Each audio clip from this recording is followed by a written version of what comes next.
제 나이 60하고도 7, 남편 먼저 하늘로 보내고 혼자 산 세월이 어느덧 10년을 훌쩍 넘어가고 있었습니다. 자식이라고는 오직 아들 하나, 조진석. 그 아들이 장가를 가고 며느리라는 강미진을 들인 지도 벌써 5년이 다 되어 갑니다. 남들은 아들 장가 보내면 집안이 환해진다던데 저희 집은 어째 그 반대였어요. 주말마다 아들 내외가 오는 날이면 저는 금요일 저녁부터 가슴에 묵직한 돌덩이 하나가 내려앉는 기분이었습니다. 그날도 그랬습니다. 아들 녀석이 처가에만 가면 기가 죽는 처가살이를 하는 터라 주말만큼은 꼭 제 집밥을 먹여보내고 싶었어요. 금요일부터 갈비 재우고 잡채에 들어갈 채소 하나하나 정성껏 볶아내며 부산을 떨었습니다. 며느리인 미진이는 입이 짧고 까다로워서 혹여나 입맛에 맞지 않을까 싶어 그녀가 좋아하는 해물 냉채까지 따로 만들었죠. 토요일 저녁 초인종 소리와 함께 아들 내외가 들이닥쳤습니다. 현관문을 열자마자 미진이의 가시돋친 목소리가 제 귀를 파고들었어요. 어머니, 현관에 신발 정리 좀 하고 사세요. 무슨 난민촌도 아니고 발 디딜 틈이 없잖아요. 제 신발 두어 켤레와 손님용 슬리퍼 몇 개가 전부인 현관을 보며 미진이는 질색하는 표정을 지었습니다. 아들 진석이가 멋쩍게 웃으며 에이 여보, 뭘 그래. 우리 온다고 어머니가 급하게 나오시느라 그런 거지. 하고 제 편을 드는 척했지만 미진이의 눈초리 한 번에 금세 입을 다물어 버렸습니다. 저런 아들을 믿고 제가 늙어갑니다. 거실로 들어선 미진이의 잔소리는 계속되었습니다. 집에서 왜 이렇게 쿰쿰한 냄새가 나요? 어머니, 창문 좀 열고 환기도 시키고 그러세요. 이러니 맨날 뼈마디가 쑤신다고 하시죠. 겨우내 추워서 잠시 닫아두었을 뿐인데 사람을 무슨 동굴에 사는 노인 취급하는 말에 속이 상했지만 꾹 참았습니다. 싸우기 시작하면 이 주말 저녁이 얼마나 피곤해질지 저는 너무나 잘 알고 있었으니까요. 어서들 와라. 저녁 차려놨으니 손부터 씻고. 애써 웃으며 식탁으로 안내하자 사내 진미를 차려줘도 불평했을 미진이의 입이 가만히 있을 리 없었습니다. 갈비를 한 점 뜯어보지도 않고 젓가락으로 뒤적이기만 하던 미진이가 입을 열었어요. 어머니, 이 갈비는 너무 질긴 거 아니에요? 요즘 누가 이렇게 압력솥도 없이 냄비에다 그냥 해요? 그러니까 고기가 다 퍽퍽하죠. 아니야, 맛있기만 한데. 여보, 당신도 먹어봐. 부드럽네. 진석이가 허겁지겁 갈비를 뜯으며 제 눈치를 살폈습니다. 하지만 미진이는 콧방귀를 뀌며 말을 받았습니다. 당신은 엄마가 해준 거면 뭔들 안 맛있겠어? 혀가 아주 마비됐지. 마비됐어. 그리고 어머님, 이 국은 왜 이렇게 짜요? 요즘 저염식이 대세인 거 모르세요? 이러니 혈압이 높으시죠. 제가 며칠을 꼬박 준비한 밥상 앞에서 미진이는 제 건강과 살림 방식을 하나하나 지적하며 가르치려 들었습니다. 마치 제가 아무것도 모르는 바보천치인 것처럼 말이죠. 제 평생의 세월과 지혜가 고작 29살짜리 며느리의 잔소리 앞에서 맥없이 무너져 내리고 있었습니다. 그렇게 숨막히는 저녁 식사가 끝나고 설거지는 당연히 제 몫이었습니다. 아들 녀석이 엄마, 제가 할게요. 라며 일어서는가 싶더니 미진이가 소파에 누워 휴대폰을 만지작거리며 소리쳤습니다. 자기야, 그냥 놔둬. 어머니 살림 방식이 따로 있는데 당신이 하면 어머니가 더 피곤해. 안 그래요, 어머니? 그 말은 저를 위하는 척하면서 결국 네가 하면 내가 나중에 다시 해야 하니 끼어들지 말라는 뜻이었습니다. 저는 그저 괜찮다는 말과 함께 묵묵히 그릇을 닦았습니다. 아들 내외가 돌아간 뒤 텅 빈 집에는 음식물 쓰레기와 제 한숨만이 가득 찼습니다. 며칠 뒤였습니다. 아들 녀석이 요즘 입맛이 없다며 기운 없어 하던 게 마음에 걸렸어요. 그 녀석이 어릴 때부터 제 깍두기 하나면 밥 두 그릇을 뚝딱 해치우곤 했거든요. 다음 주말에 올 때 싸주려고 궂은 날씨에도 불구하고 혼자 시장으로 향했습니다. 깍두기용 무는 크고 단단해야 아삭한 법입니다. 제일 좋은 놈으로 한 박스를 골랐습니다. 시장 상인이 어르신, 혼자 드시기엔 너무 많은 거 아니에요? 라고 물었지만 아들 먹일 생각에 자식 줄 겁니다. 라며 웃어 보였죠. 문제는 그 무 한 박스를 집으로 옮기는 과정에서 터지고야 말았습니다. 택시에서 내려 현관까지 불과 몇 걸음 되지 않는 거리였지만 성인 남자도 들기 버거운 무게를 저 혼자 감당하기엔 무리였습니다. 영차하고 마지막 힘을 짜내 박스를 들어 현관 안으로 내려놓는 순간이었습니다. 뚝! 허리께에서 무언가 끊어지는 듯한 섬뜩한 소리가 들렸습니다. 그리고 곧바로 허리를 관통하는 끔찍한 통증과 함께 저는 그 자리에 주저앉고 말았습니다. 아 하는 비명조차 지를 수 없었어요. 식은땀이 비 오듯 흘렀고 눈앞이 캄캄해졌습니다. 성인 남자도 들기 버거운 무게였지만 아들이 맛있게 먹을 생각에 무리를 했던 것이 결국 화근이 된 것이죠. 저는 차가운 현관 바닥에 쓰러진 채 한참을 꼼짝도 하지 못했습니다. 이러다 큰일 나는 건 아닌가 덜컥 겁이 났어요. 119를 부를까 잠시 고민했지만 유난 떤다고 자식들에게 핀잔 들을 모습이 먼저 떠올랐습니다. 한참을 끙끙대며 기어가 겨우 거실에 있는 전화기를 손에 쥘 수 있었습니다. 떨리는 손으로 아들의 번호를 눌렀습니다. 신호음이 몇 번 울리고 아들의 목소리가 들려왔습니다. 여보세요? 진서가 나다. 엄마. 바쁘니? 아니요, 어머니. 웬일이세요? 저는 최대한 아무렇지 않은 척 차분하게 말하려고 애썼습니다. 자식에게 걱정을 끼치고 싶지 않은 어미의 마음이었죠. 미안한데 진서가 엄마가 허리를 좀 심하게 다친 것 같아. 지금 현관에서 꼼짝을 못하겠어. 퇴근하는 길에 약국 들러서 파스 좀 사다 주고 나 좀 부축해 줄 수 있겠니? 네. 허리를요? 왜요? 괜찮으세요? 아이고, 알았어요. 지금 바로. 진석이의 당황한 목소리가 채 끝나기도 전에 전화기 너머로 미진이의 신경질적인 목소리가 아주 선명하게 들려왔습니다. 뭐야? 또 엄마야? 아, 진짜 지긋지긋하다. 전화 바꿔봐. 잠시 머뭇거리는 소리가 들리더니 쿵 하는 소리와 함께 전화기 주인이 바뀐 듯 했습니다. 곧이어 제 고막을 찢는 듯한 미진이의 앙칼진 목소리가 터져 나왔습니다. 어머니, 저희 지금 회사에서 중요한 프로젝트 때문에 야근해야 하거든요. 바빠 죽겠는데 뭘 그런 걸로 아들까지 오라가라세요.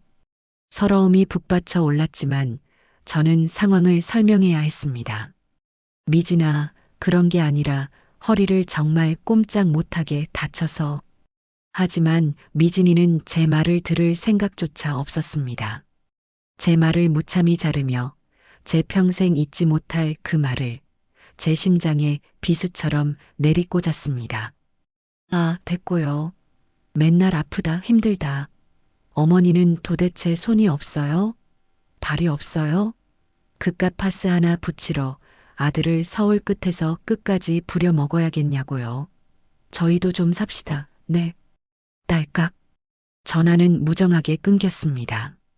저는 전화기를 손에 쥔 채 차가운 바닥에 그대로 누워 있었습니다. 뚜뚜하는 신호음이 텅 빈 집안을 울렸지만 제 귀에는 아무것도 들리지 않았습니다. 오직 미진이의 마지막 말, 손이 없어요? 발이 없어요? 라는 그 잔인한 문장만이 머릿속을 끊임없이 맴돌았습니다. 평생을 자식 위해 헌신했습니다. 제 손과 발이 닳도록 일해 그 녀석을 키웠고 결혼시켰습니다. 늙고 병든 지금도 그저 아들 녀석에게 맛있는 깍두기 한 번 더 먹이고 싶은 마음에 무리를 했습니다. 그런데 돌아온 것은 제 존재 자체를 부정하는 모욕적인 말이었습니다. 허리의 통증은 더 이상 느껴지지 않았습니다. 그보다 더한 심장이 얼어붙고 뼈가 시릴 정도의 차가운 통증이 온몸을 지배했습니다. 눈물이 흐를 것이라 생각했는데 이상하게 눈물 한 방울 나오지 않았어요. 대신 제 마음속 무언가가 뚝 하고 끊어지는 소리가 들렸습니다. 아들에 대한 마지막 기대, 며느리에 대한 최소한의 존중, 그리고 제가 지켜왔던 어머니라는 이름의 인내심. 그 모든 것이 한순간에 끊어져 버렸습니다. 저는 바닥에 누운 채 천천히 눈을 깜빡였습니다. 흐릿했던 시야가 점차 선명해지면서 제 눈에 들어온 것은 평생을 바쳐 남편과 함께 가꾼 이 낡은 집의 천장이었습니다. 그리고 제 눈빛이 이전과는 완전히 달라져 있었습니다. 슬픔과 서러움이 있던 자리에 얼음처럼 차갑고 강철처럼 단단한 무언가가 자리 잡기 시작했습니다. 저는 얼마나 그러고 있었을까요? 끊어진 전화기 너머의 정적보다 더 깊은 침묵 속에서 저는 제 안에 있던 무언가가 완전히 부서져 내렸음을 직감했습니다. 뜨거운 눈물이라도 쏟아질 법한데 이상하게도 제 눈은 사막처럼 메말라 있었어요. 대신 심장부터 차가운 냉기가 스멀스멀 피어올라 손끝, 발끝까지 온몸을 꽁꽁 얼려버리는 듯 했습니다. 허리의 통증은 이제 먼 나라 이야기처럼 느껴졌습니다. 마음이 이토록 시리고 아픈데 육신의 고통 따위가 대수일 리 없었죠. 한참을 누워 있다가 저는 동물적인 본능으로 몸을 일으켰습니다. 이를 악물고 벽을 짚어가며 한 걸음 한 걸음 내디뎠습니다. 제 의지와 상관없이 다리가 후들거렸지만 여기서 무너질 수는 없었습니다. 여기서 무너지면 저는 평생을 며느리의 그 모욕적인 말을 곱씹으며 원망과 한탄 속에서 썩어갈 것이 뻔했습니다. 저는 그렇게 살고 싶지 않았어요. 아니, 그렇게 살지 않겠다고 제 영혼이 비명을 지르고 있었습니다. 그래, 내 손과 발이 얼마나 쓸모 있는지, 너희 없이 내가 뭘 할 수 있는지 보여주마. 마음속으로 칼날 같은 다짐을 수백 번 되뇌었습니다. 안방으로 들어가 약상자를 열었습니다. 다행히 예전에 사두었던 압박 붕대와 파스가 있었습니다. 혼자서 끙끙대며 허리에 파스를 붙이고 붕대를 감았습니다. 서툴고 우스운 모양새였지만 누구의 도움도 없이 제 손으로 해냈다는 사실이 중요했습니다. 이것이 제 독립의 첫걸음이었습니다. 그날 밤 저는 뜬 눈으로 밤을 지새웠습니다. 수십 년간 제 몸의 일부와도 같았던 이 집안의 모든 것들이 낯설게 보였습니다. 남편과 함께 고른 소파, 아들 녀석의 키를 재던 문설주, 손주가 생기면 보여주려고 고이 모셔둔 앨범까지. 이 모든 것들이 이제는 저를 올가매는 족쇄처럼 느껴졌습니다. 추억이라는 이름의 아름다운 감옥. 저는 그곳에서 탈출해야만 했습니다. 날이 밝자마자 저는 전화기를 들었습니다. 제가 전화를 건 곳은 아들 내외가 아닌 남편의 오랜 친구이자 이 동네에서 수십 년간 부동산을 해온 박 사장이었습니다. 여보세요? 오빠, 나 금숙이야. 아침부터 미안해. 아이고, 금숙이 동생이네. 이 시간에 웬일이야? 별일 없고? 박 사장의 정겨운 목소리에 잠시 마음이 흔들렸지만 저는 곧바로 마음을 다잡았습니다. 오빠, 나 이 집 팔아야겠어. 수화기 너머로 잠시 침묵이 흘렀습니다. 박 사장은 제 남편이 이 집을 얼마나 아끼고 사랑했는지 누구보다 잘 아는 사람이었으니까요. 동생, 지금 제정신으로 하는 소리야? 그 양반이 눈에 넣어도 안 아파하던 집을 팔겠다니. 아들 녀석이 또 속 썩여? 그런 거 아니야. 그냥 이제는 좀 홀가분하게 살고 싶어서. 이 집이 나한테는 너무 크고 무거워. 그러니 오빠가 좀 도와줘. 다른 사람한테 맡기면 헐값에 후려칠까봐 오빠한테만 부탁하는 거야. 대신 조건이 있어. 최대한 빨리 금매로 팔아줘. 시세보다 좀 덜 받아도 괜찮아. 제 목소리에 담긴 결연한 의지를 읽었는지 박 사장은 더 이상 묻지 않았습니다. 알았네. 동생이 그 정도까지 결심했으면 오죽하겠어. 내가 책임지고 좋은 주인 찾아줄 테니 걱정 말고. 오늘 오후에 바로 사람 데리고 한번 들를게. 전화를 끊고 저는 집안을 정리하기 시작했습니다. 슬픔이나 아쉬움보다는 이상하게도 후련한 해방감이 더 컸습니다. 옷장을 열어 10년 넘게 입지 않은 낡은 옷들을 모조리 꺼내버렸습니다. 언젠가 쓸모가 있겠지 싶어 쌓아두었던 잡동사니들도 망설임 없이 쓰레기 봉투에 담았어요. 제 인생의 군더더기를 덜어내는 기분이었습니다. 장롱 깊숙한 곳을 정리하다가 먼지 쌓인 나무 상자 하나를 발견했습니다. 호기심에 열어보니 그 안에는 남편이 살아생전 꼼꼼하게 써내려간 낡은 가계부 여러 권이 들어 있었습니다. 단순히 돈의 씀씀이만 적힌 것이 아니었어요. 그날그날의 짧은 일기 같은 것이 함께 적혀 있었습니다. 무심코 첫 장을 넘긴 저는 숨을 멈췄습니다. 오늘은 진석이가 사업 자금이 필요하다며 손을 벌렸다. 미진이는 옆에서 당연하다는 듯이 아버님, 아버님 하고 평생 모은 노후 자금을 내어주려니 가슴이 쓰리지만 자식이기는 부모 없다는 말이 맞나 보다. 금숙이에게는 미안할 따름이다. 미진이가 금숙이에게 살림 가지고 타박을 하는 모양이다. 속상해하는 아내의 얼굴을 보니 내 마음이 더 아프다. 내 딴에는 세상에서 가장 부지런하고 현명한 아내인데 젊은 애 눈에는 그저 구식으로만 보이겠지. 내가 살아있을 때 더 잘해줘야 하는데. 오늘 아들 내외가 다녀갔다. 그들이 떠난 뒤 금숙이는 한참 동안 말이 없었다. 저것들이 우리 노후를 책임져 줄 거라는 생각은 진작에 버렸다. 내가 없으면 금숙이 혼자 저 까다로운 것들을 어떻게 감당할까? 걱정이다. 이 집이라도 꼭 지켜서 내 아내가 편히 쉴 곳만은 남겨줘야 할 텐데. 가계부를 한 장 한 장 넘길수록 제 손이 부들부들 떨렸습니다. 무뚝뚝하고 표현에 서툴렀던 남편. 저는 그저 그가 무심한 사람인 줄로만 알았습니다. 그런데 그는 다 보고 있었고 다 알고 있었습니다.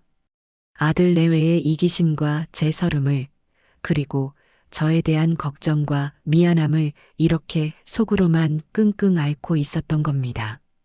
눈물이 왈칵 쏟아졌습니다. 미안함과 고마움 그리고 남편을 외롭게 했다는 죄책감에 가슴이 미어졌습니다. 저는 가계부를 가슴에 품고 한참을 울었습니다. 그리고 눈물을 닦고 일어섰을 때 제 마음속 마지막 망설임 한 조각마저 완전히 사라졌습니다. 이 집은 더 이상 남편과의 추억이 깃든 성스러운 공간이 아니었습니다. 오히려 그의 걱정과 한숨이 배어 있는 아픈 장소였어요. 남편의 유지를 지키는 것은 이 낡은 집을 붙들고 있는 것이 아니라 그의 아내인 제가 남은 인생을 당당하고 행복하게 사는 것이라는 깨달음이 왔습니다. 오후에 박 사장이 젊은 부부 한 쌍을 데리고 집에 찾아왔습니다. 마당에 들어서자마자 젊은 아내가 감나무를 보며 환하게 웃었습니다. 어머 여보, 감나무 좀 봐. 너무 예쁘다. 우리 아이가 정말 좋아하겠는데? 그 모습을 보는 순간 저는 이 집의 새 주인이 저들이 될 것임을 직감했습니다. 아들 내외에게 이 집은 그저 돈으로만 보였지만 저 젊은 부부에게는 가족의 행복과 꿈을 키워나갈 소중한 보금자리로 보였던 것이죠. 집은 그날 바로 계약되었습니다. 박 사장은 시세보다 조금 싸게 내놓은 덕도 있지만 집의 기운이 너무 좋다며 젊은 부부가 한눈에 반했다고 귀띔해 주었습니다. 저는 계약서에 도장을 찍으며 마음속으로 남편에게 작별 인사를 했습니다. 여보, 나 이제 이 무거운 짐 내려놓고 훨훨 날아갈게요. 하늘에서 나 잘하는지 지켜봐줘요. 계약금을 받자마자 저는 곧장 시내로 나갔습니다. 아들 내외가 전혀 알지 못하는 평소에 거래 한 번 한 적 없는 은행으로 들어갔습니다. 조금이라도 의심의 싹을 잘라내기 위해서였어요. 번호표를 뽑고 한참을 기다려 창구에 앉았습니다. 그리고 제 인생에서 가장 중요한 결정을 실행에 옮겼습니다. 새로 통장 하나 만들고 싶은데요. 인터넷 뱅킹이나 카드 기능은 다 빼주시고요. 오직 이 창구에서 제 신분증과 도장이 있어야만 돈을 찾을 수 있도록 만들어주세요. 은행 직원은 조금 의아한 표정으로 저를 쳐다봤지만 이내 제 요청대로 통장을 만들어 주었습니다. 저는 그 통장에 계약금 전액을 입금했습니다. 며칠 뒤 잔금이 들어오면 그 돈 역시 이 철옹성 같은 통장 안으로 들어올 것이었습니다. 통장을 품에 안고 은행을 나서는데 수십 년 묵은 체증이 한꺼번에 내려가는 기분이었습니다. 이제 제 인생의 주인은 온전히 저 김금숙이었습니다. 아들도 며느리도 감히 넘볼 수 없는 저만의 왕국이 생긴 것입니다. 집을 판 사실을 아들 내외에게는 알리지 않았습니다. 아니, 알릴 필요가 없었죠.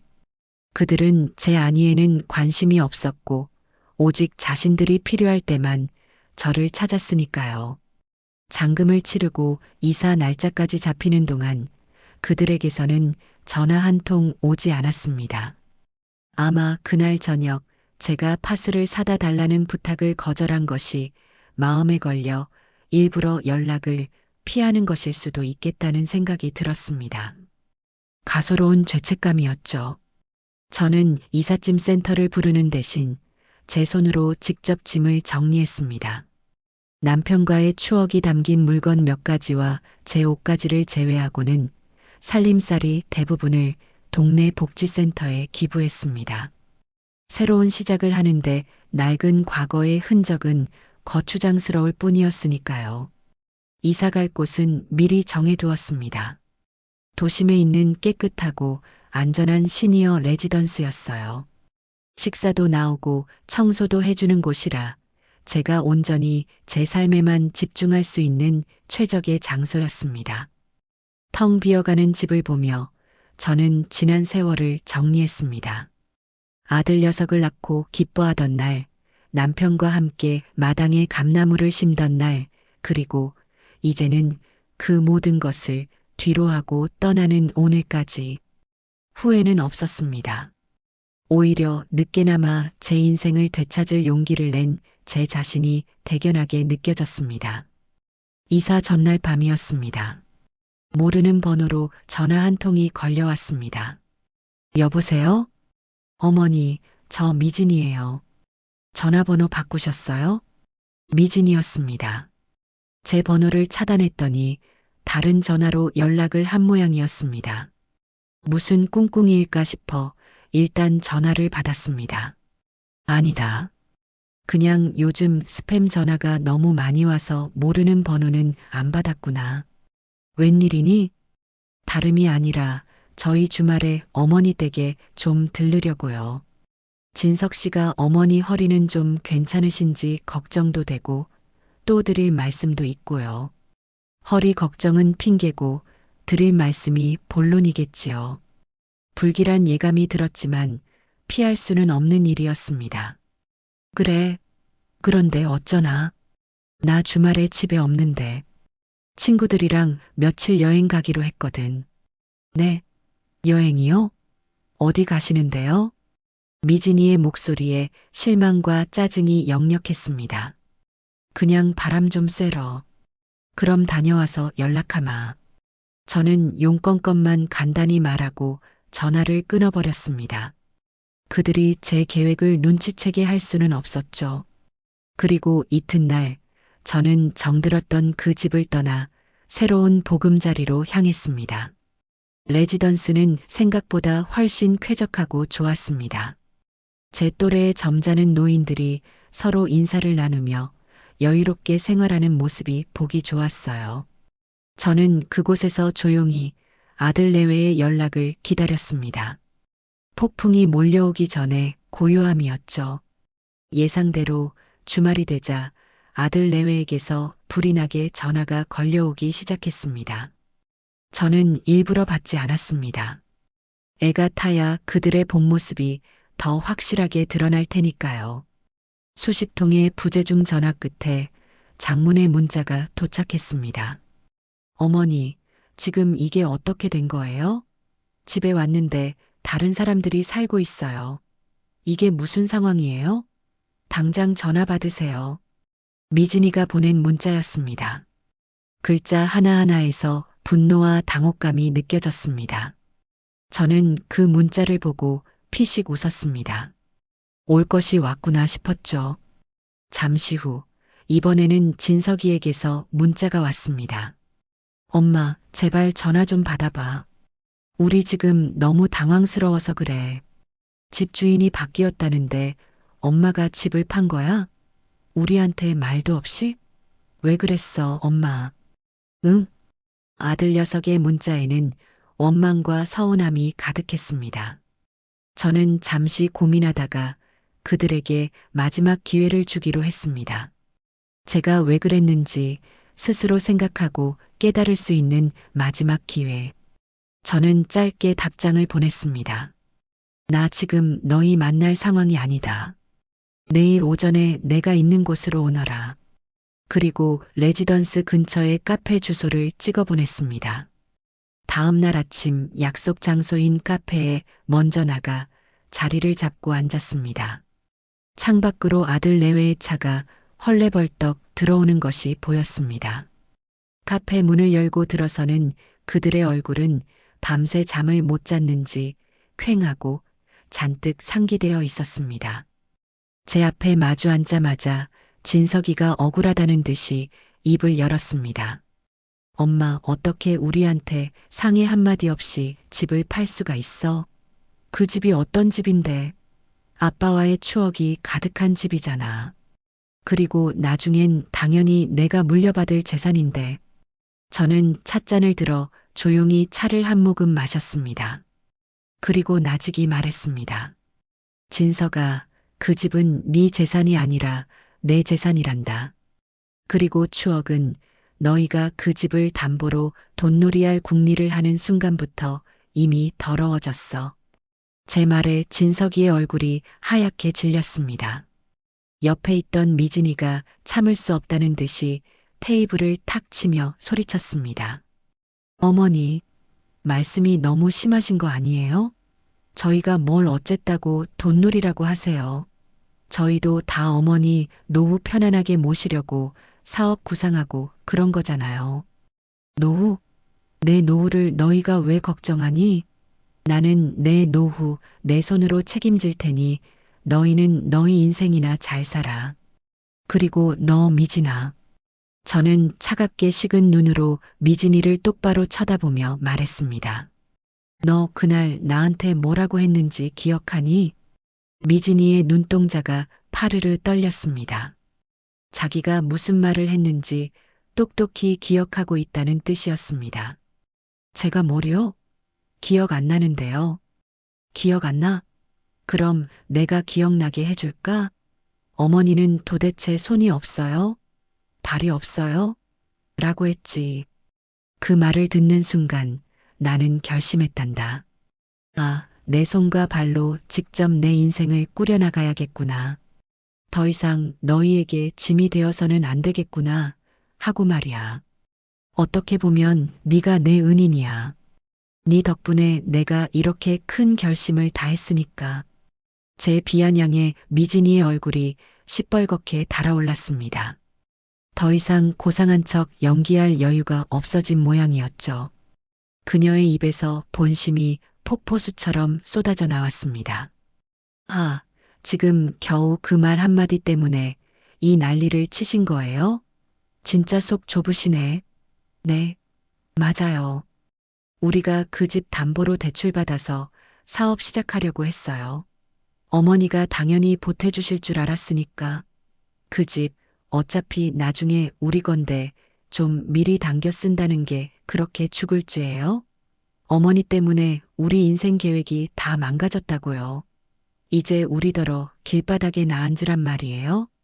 미진이가 악을 쓰는 동안 아들 진석이는 고개를 푹 숙인 채 아무 말도 하지 못했습니다.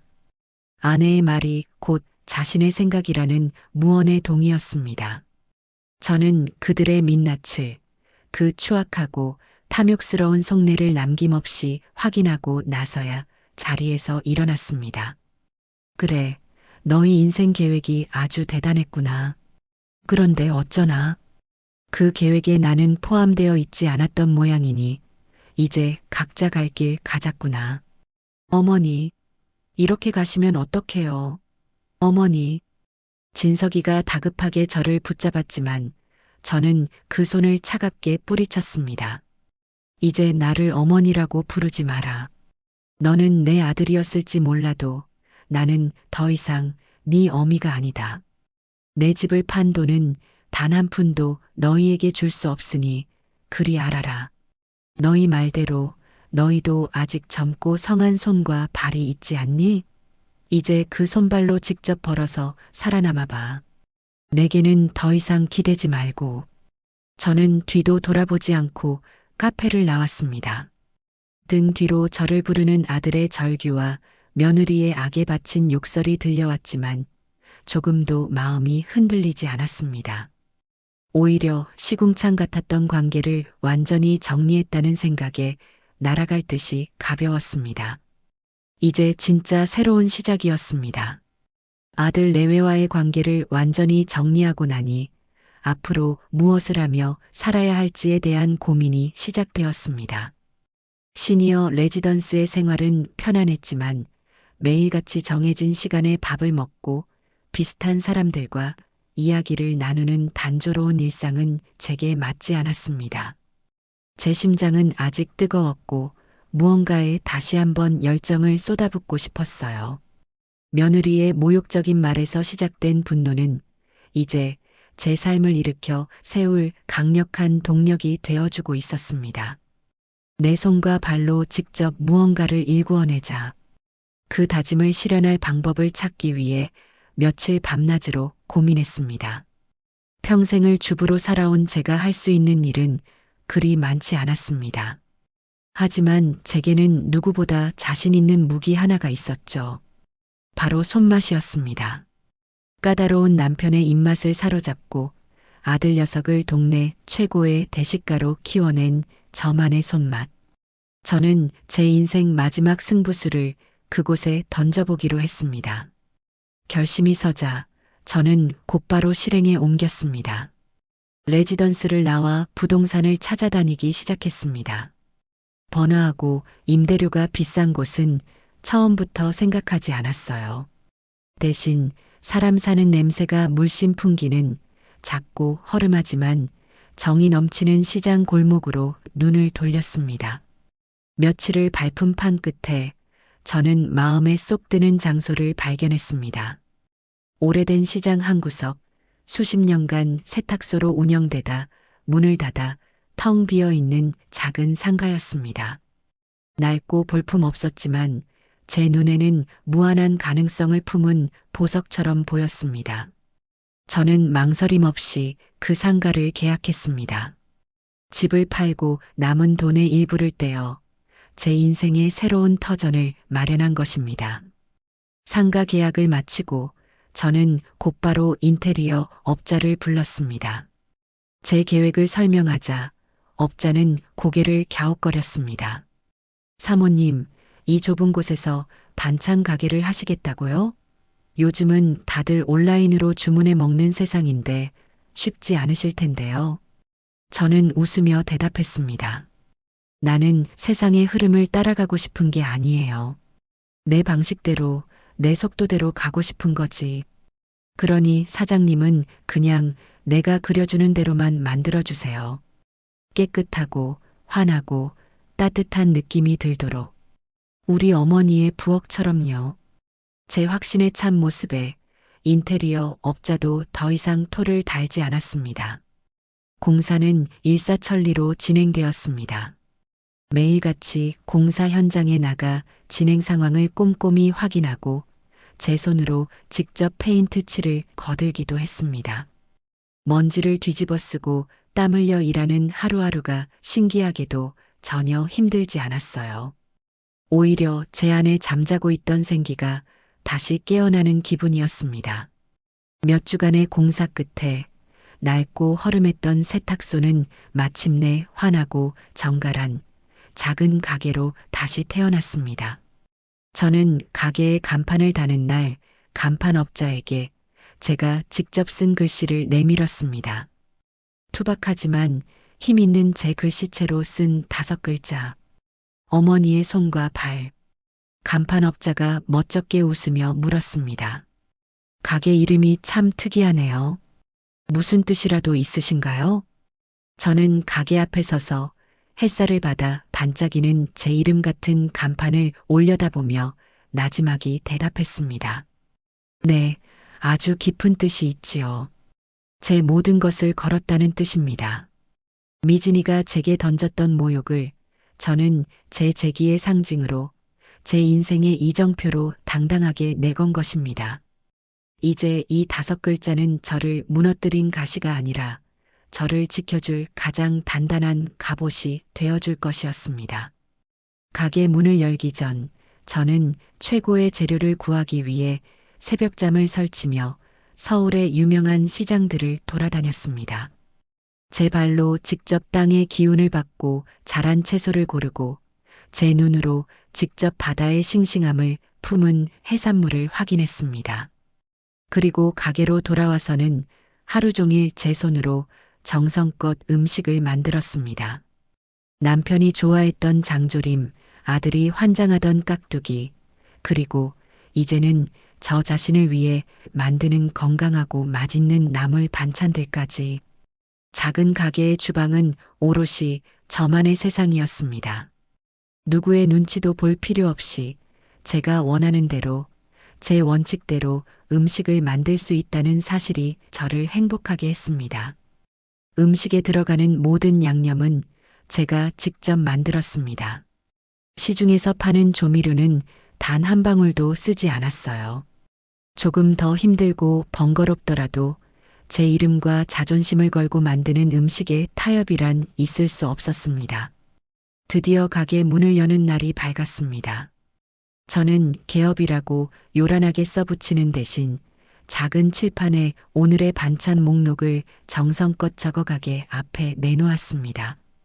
과연 손님이 올까 조마조마한 마음으로 가게 안을 서성이는데 얼마 지나지 않아 한 젊은 여성이 빼꼼히 문을 열고 들어왔습니다.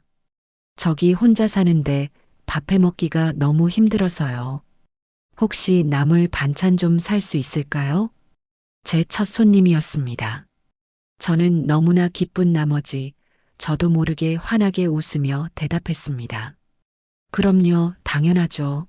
마침 오늘 아주 맛있는 취나물이랑 고사리나물 무쳐놨는데 맛 한번 보시겠어요?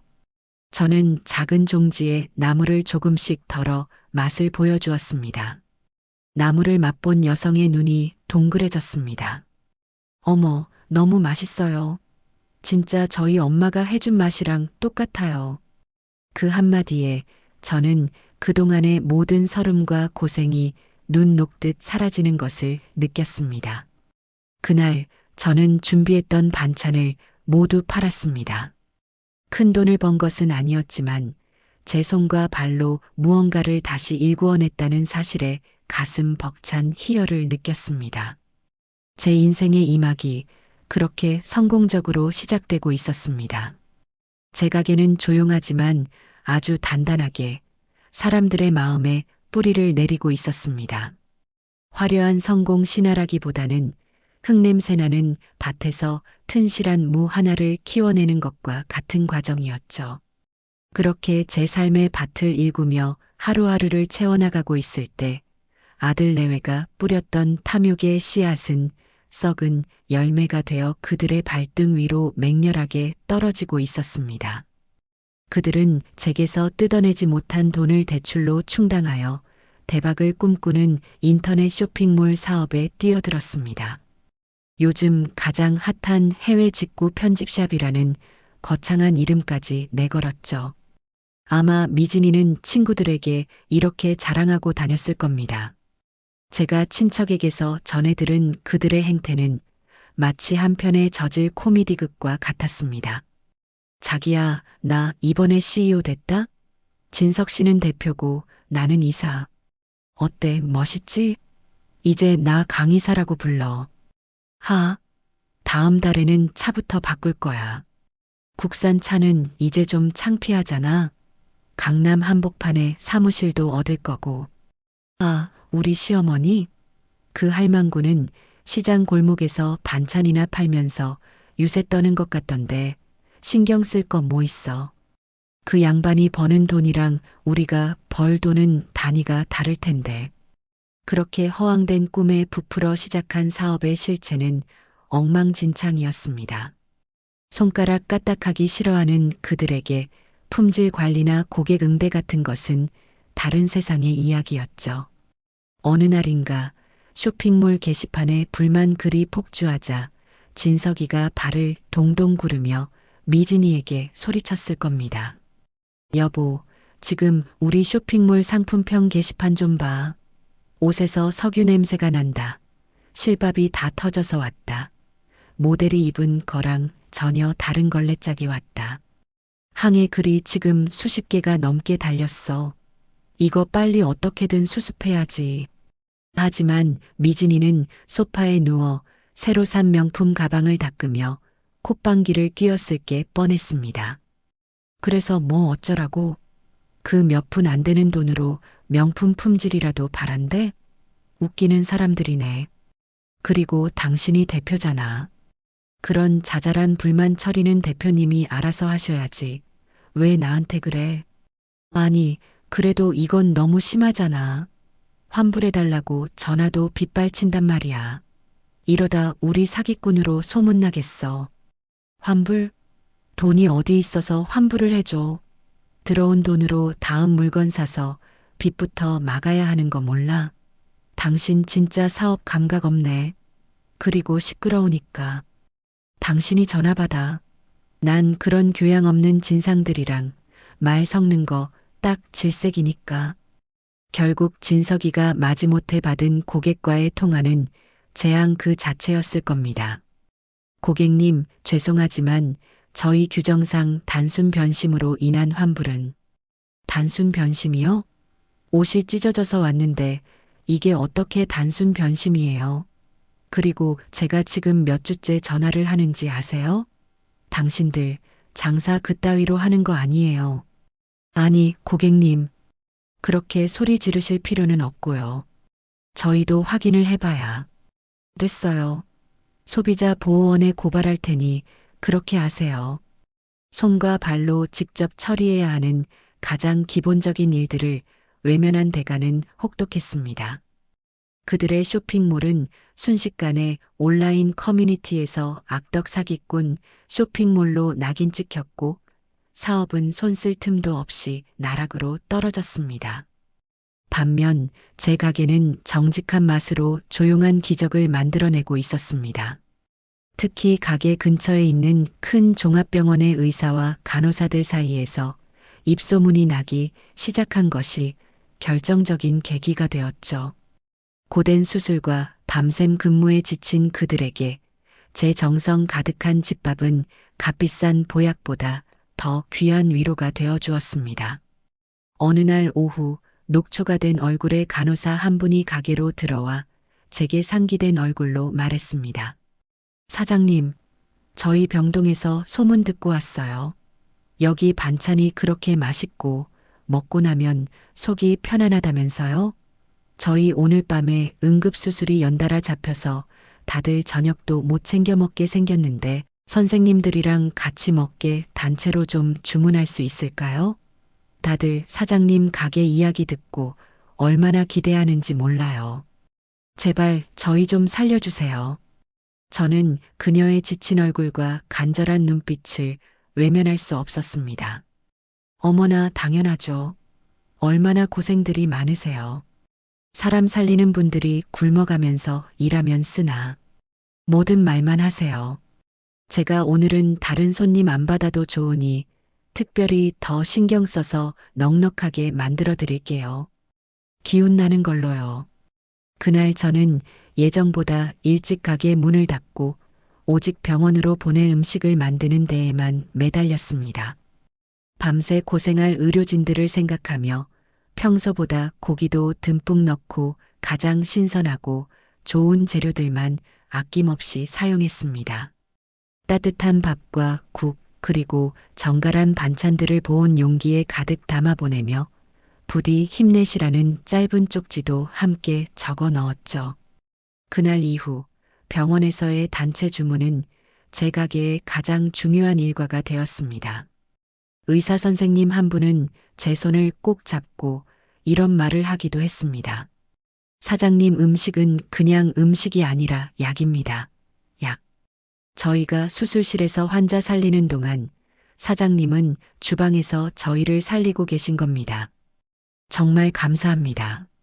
그렇게 제 가게는 거창한 홍보 한 번 없이 오직 사람의 마음을 움직이는 음식의 힘만으로 조용히 하지만 아주 강하게 성장하고 있었습니다. 그러던 어느 날 제 인생의 경로를 완전히 바꾸어 놓을 한 손님이 가게를 찾아왔습니다.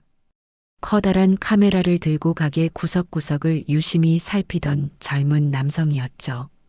그는 자신을 음식에 담긴 사람의 이야기를 영상으로 만드는 사람이라고 소개했습니다.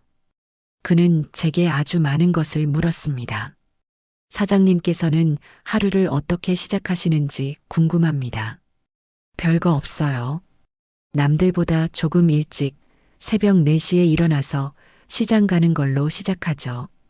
그 시간에 가야 가장 싱싱하고 힘 있는 녀석들을 만날 수 있거든요. 요리를 하실 때 가장 중요하게 생각하시는 원칙이 있으신가요? 원칙이랄 게 있나? 그냥 내 자식, 내 남편 먹일 음식이라고 생각하고 만드는 거지. 좋은 재료에 정성 들이는 것 말고 다른 비법은 없어요.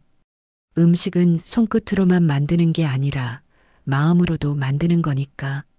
마지막으로 그는 제 가게 이름에 대한 사연을 아주 조심스럽게 물었습니다. 저는 잠시 망설이다가 굳이 제 과거를 숨기지 않았습니다. 살다 보면 가장 가까운 사람에게 가장 아픈 말을 들을 때가 있더군요. 저를 무가치한 사람으로 만드는 말을 들었을 때 저는 무너지는 대신 제 가치를 제 손으로 직접 증명해 보이고 싶었습니다. 이 가게 이름은 저의 아픔이자 저의 다짐이고 저의 자부심입니다. 그는 더 이상 묻지 않았습니다. 대신 깊이 고개를 숙여 인사하고는 가게를 나섰습니다. 그리고 며칠 뒤 제 가게는 대한민국에서 가장 뜨거운 장소가 되었습니다. 그가 만든 영상 한 편 때문이었습니다. 제목 어머니는 손과 발이 없으셨다. 하지만 그녀는 자신의 손과 발로 제국을 건설했다. 영상은 손이 없어요? 발이 없어요? 라는 강렬한 자막으로 시작되었습니다. 그리고는 한 여성의 존엄이 무너졌던 어느 날에 대한 이야기가 나지막한 내레이션으로 흘러나왔습니다. 영상은 저를 단순히 성공한 반찬 가게 사장으로 그리지 않았습니다. 저를 자신에게 가해진 모욕을 가장 위대한 성공의 재료로 승화시킨 한 인간의 존엄에 대한 이야기로 그려냈습니다. 영상의 마지막은 이렇게 끝을 맺었습니다.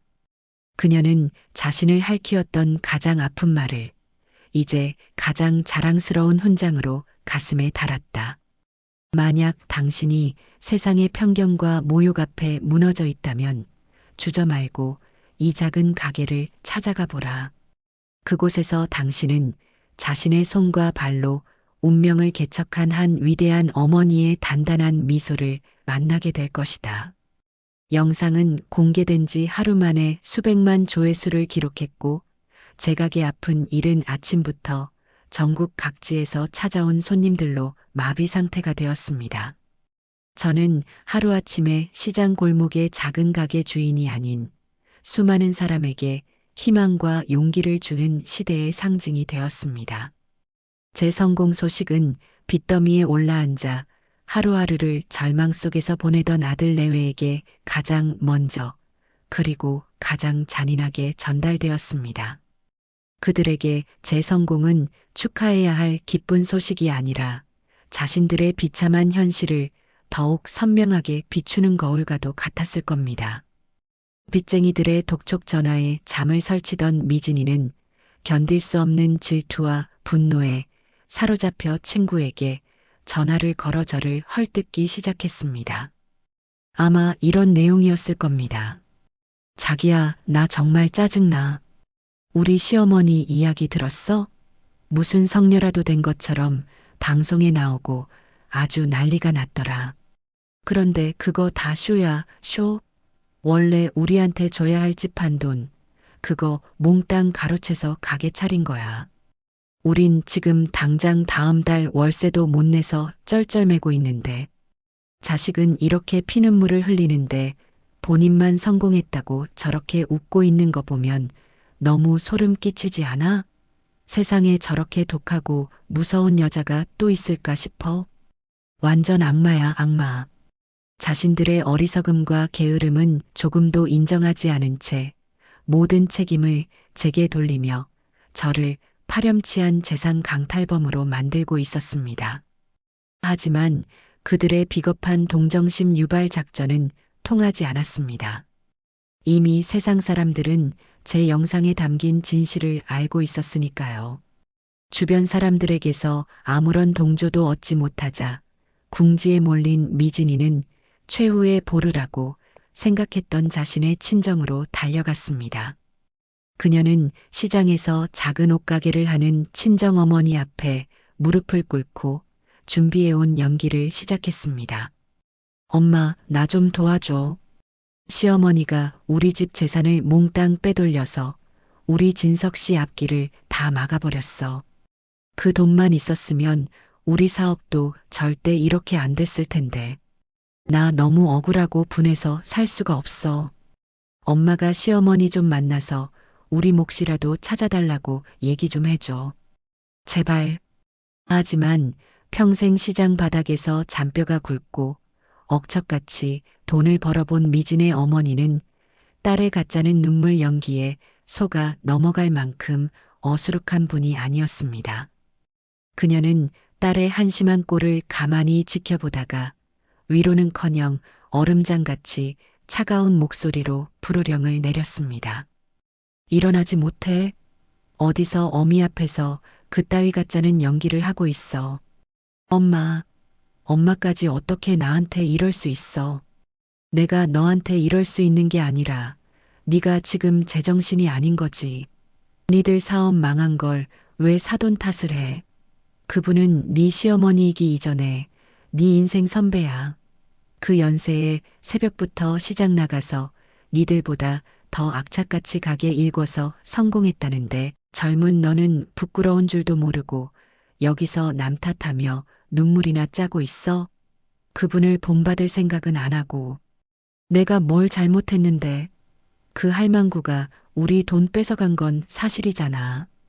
닥치지 못해. 뭐가 니들 돈이야? 사돈이 평생 피땀 흘려 모은 돈이지.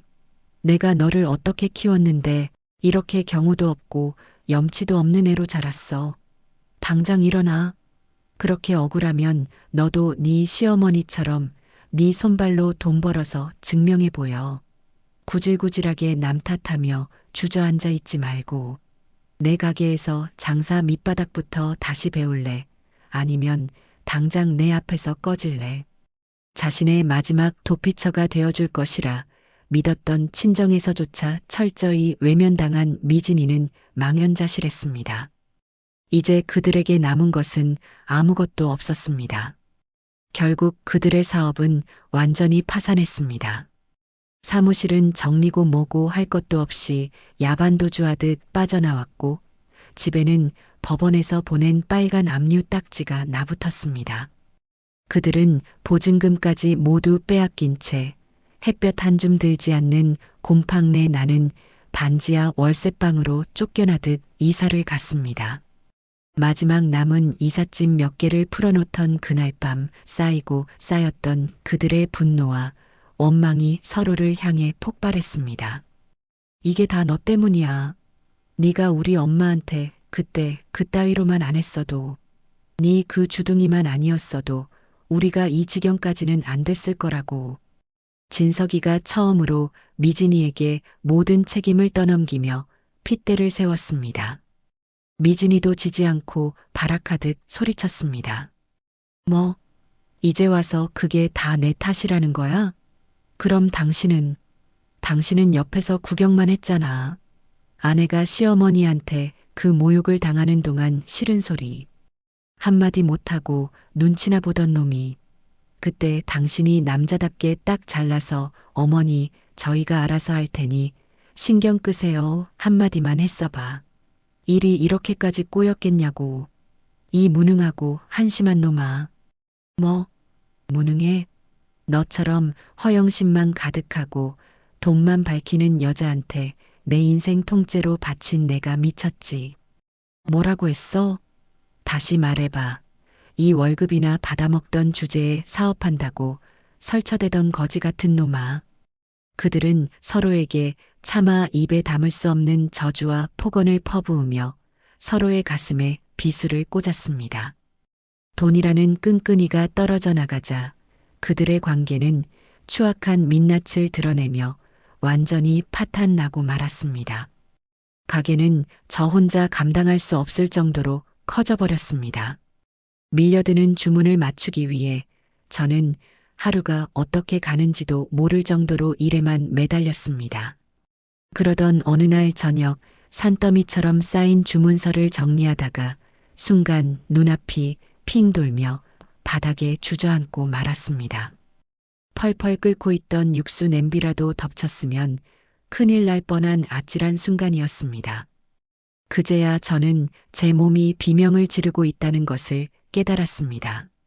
제 의욕과 열정만으로는 이 모든 것을 감당할 수 없다는 것을요. 저와 함께 이 가게의 미래를 이끌어갈 믿음직한 동료가 필요했습니다.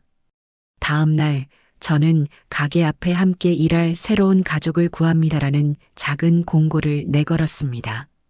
화려한 경력이나 이력서는 필요 없었습니다. 제가 원하는 인재상은 단 2가지, 성실한 손과 발, 그리고 정직한 마음을 가진 사람이었습니다. 공고를 보고 몇몇 사람들이 면접을 보러 왔지만 제 마음에 쏙 드는 사람은 없었습니다.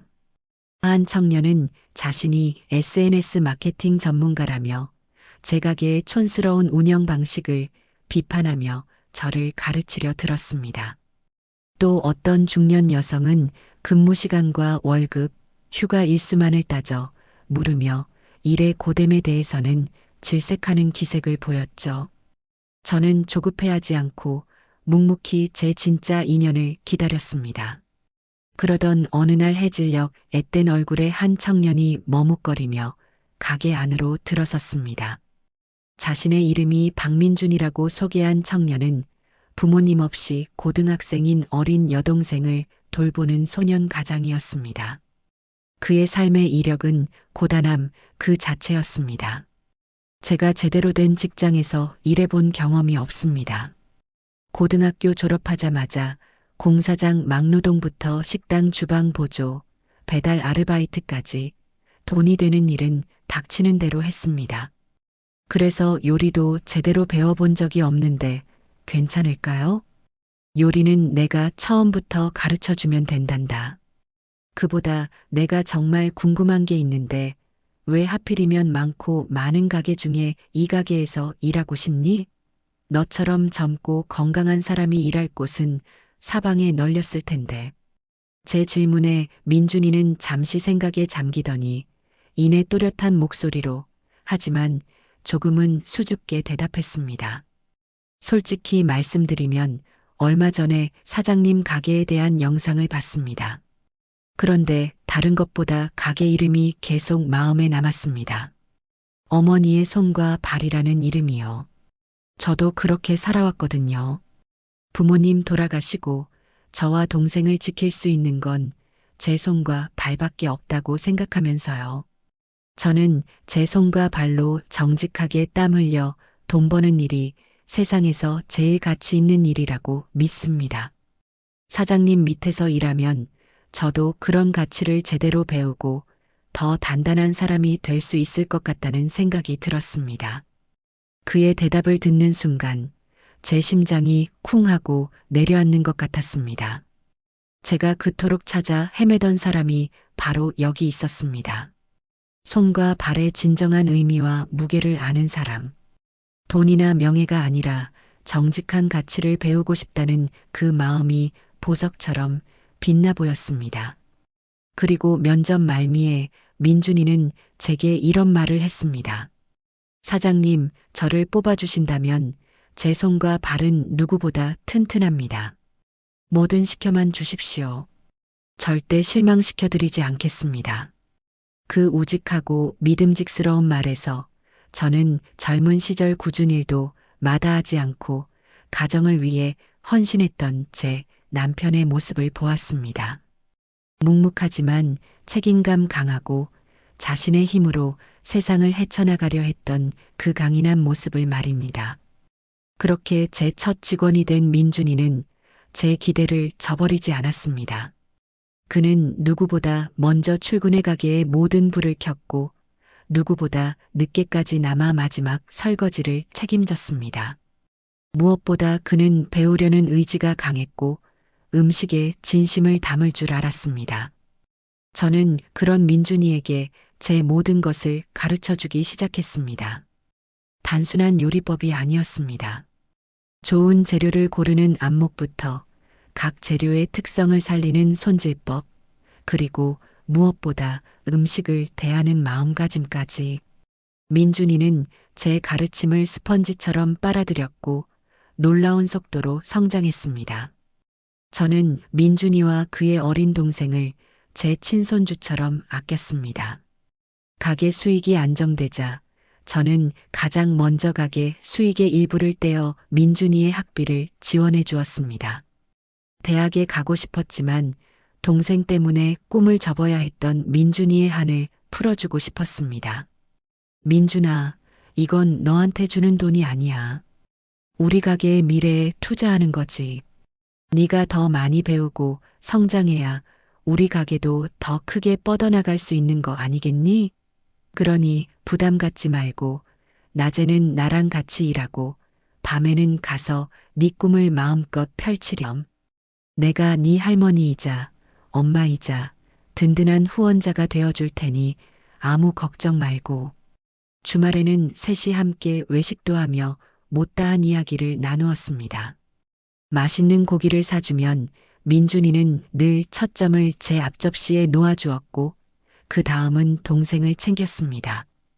그 모습이 기특해서 저는 매번 민준이 동생이 좋아할 만한 음식을 따로 포장해주곤 했습니다. 저는 깨닫고 있었습니다. 제 인생의 진정한 복수는 아들 내외가 불행해지는 것을 지켜보는 것이 아니라 그들 없이도 제가 얼마나 충만하고 행복해질 수 있는지를 증명하는 것임을. 상처뿐인 인연을 끊어낸 자리에 저는 이제 돈으로는 절대 살 수 없는 진짜 가족의 행복을 채워 넣고 있었습니다. 민준이가 제 가게의 든든한 기둥으로 그리고 제 마음의 따뜻한 아들로 자리 잡은 이후 제 하루는 고단함 속에서도 웃음이 마르지 않았습니다. 우리는 단순한 사장과 직원의 관계를 넘어 서로의 아픈 상처를 보듬고 희망찬 내일을 함께 그려나가는 세상에 둘도 없는 동지이자 가족이 되어갔습니다. 가게는 연일 문전성시를 이루었고 제 통장에는 제가 평생 만져보지 못했던 액수의 돈이 차곡차곡 쌓여갔습니다. 하지만 쌓이는 돈의 액수보다 저를 더 기쁘게 했던 것은 제 손과 발로 피땀 흘려 일군 이 작은 왕국에서 제가 비로소 온전한 주인이 되어가고 있다는 가슴 벅찬 사실이었습니다. 그러던 어느 날이었습니다. 그날따라 유난히 하늘에 구멍이라도 뚫린 듯 장대비가 억수같이 쏟아졌습니다. 궂은 날씨에도 불구하고 가게 안은 저녁 식사를 하러 온 손님들과 반찬을 사가려는 손님들로 발 디딜 틈 없이 붐볐습니다. 빗물에 젖은 옷에서 피어나는 눅눅한 공기마저도 맛있는 음식 냄새와 사람들의 활기찬 웃음소리 속에서는 정겹게 느껴질 정도였죠. 저와 민준이는 눈코 뜰 새 없이 바쁘게 움직이며 손님들을 맞이하고 있었습니다. 민준이는 땀을 뻘뻘 흘리면서도 얼굴 한번 찌푸리지 않고 묵묵히 제 몫을 해냈습니다. 저는 그런 녀석의 등을 바라보며 흐뭇한 미소를 짓고 있었습니다. 바로 그때였습니다. 쾅! 가게의 유리문이 마치 부서져라 거칠게 열리는 소리와 함께 비에 흠뻑 젖은 두 개의 그림자가 가게 안으로 비틀거리며 들어섰습니다. 우산도 없이 비를 그대로 맞았는지 물에 빠진 생쥐처럼 초라한 행색의 그들은 바로 제 아들 진석이와 며느리 미진이었습니다. 가게 안의 모든 손님들의 시선이 순간 그들에게로 쏠렸습니다.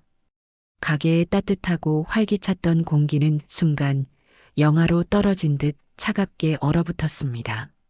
저는 순간 심장이 쿵하고 바닥으로 곤두박질 치는 것 같았지만 애써 태어난 척 계산대 앞에 버티고 섰습니다.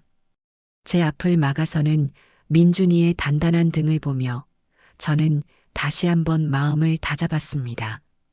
더 이상 예전처럼 그들 앞에서 떨고만 있는 약한 김금숙이 아니었습니다. 여기가 어디라고 행패야. 당장 나가지 못해. 민준이가 낮은 목소리로 그들을 막아섰지만 술에 잔뜩 취해 눈이 풀린 미진이는 코웃음을 치며 민준이를 거칠게 밀어냈습니다. 넌 또 뭐야? 어디서 굴러먹던 개뼈다귀인데 우리 앞을 막아서? 안 비켜. 야, 너 저번에 그놈 맞지? 우리 엄마 등쳐먹는 제비 새끼. 여긴 내 시어머니 가게. 아니 우리가 물려받을 가게야. 네가 상관할 일이 아니라고. 이 버러지 같은 놈아. 미진이는 비틀거리며 제게로 다가왔습니다.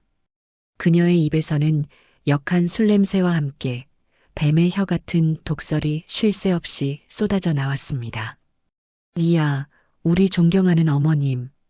아주 때깔이 좋아지셨네.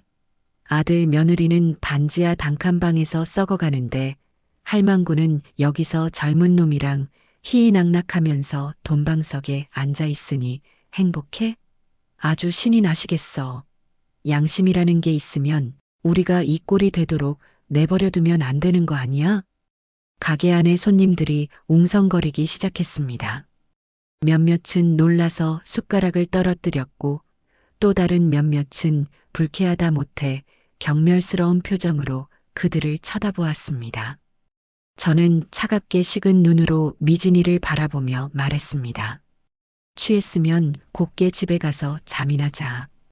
여기서 더 추태 부리지 말고 가게에 있는 다른 손님들에게 피해주지 말고 어서 나가. 추태? 이게 추태로 보여? 하? 그래, 오늘 내가 추태가 뭔지 제대로 한번 부려주지. 미진이는 갑자기 계산대 위에 예쁘게 진열되어 있던 반찬통 하나를 집어들어 바닥에 내동댕이 쳤습니다. 쨍그랑 하는 날카로운 파열음과 함께 제가 아침부터 정성껏 묻혔던 더덕무침이 사방으로 튀었습니다.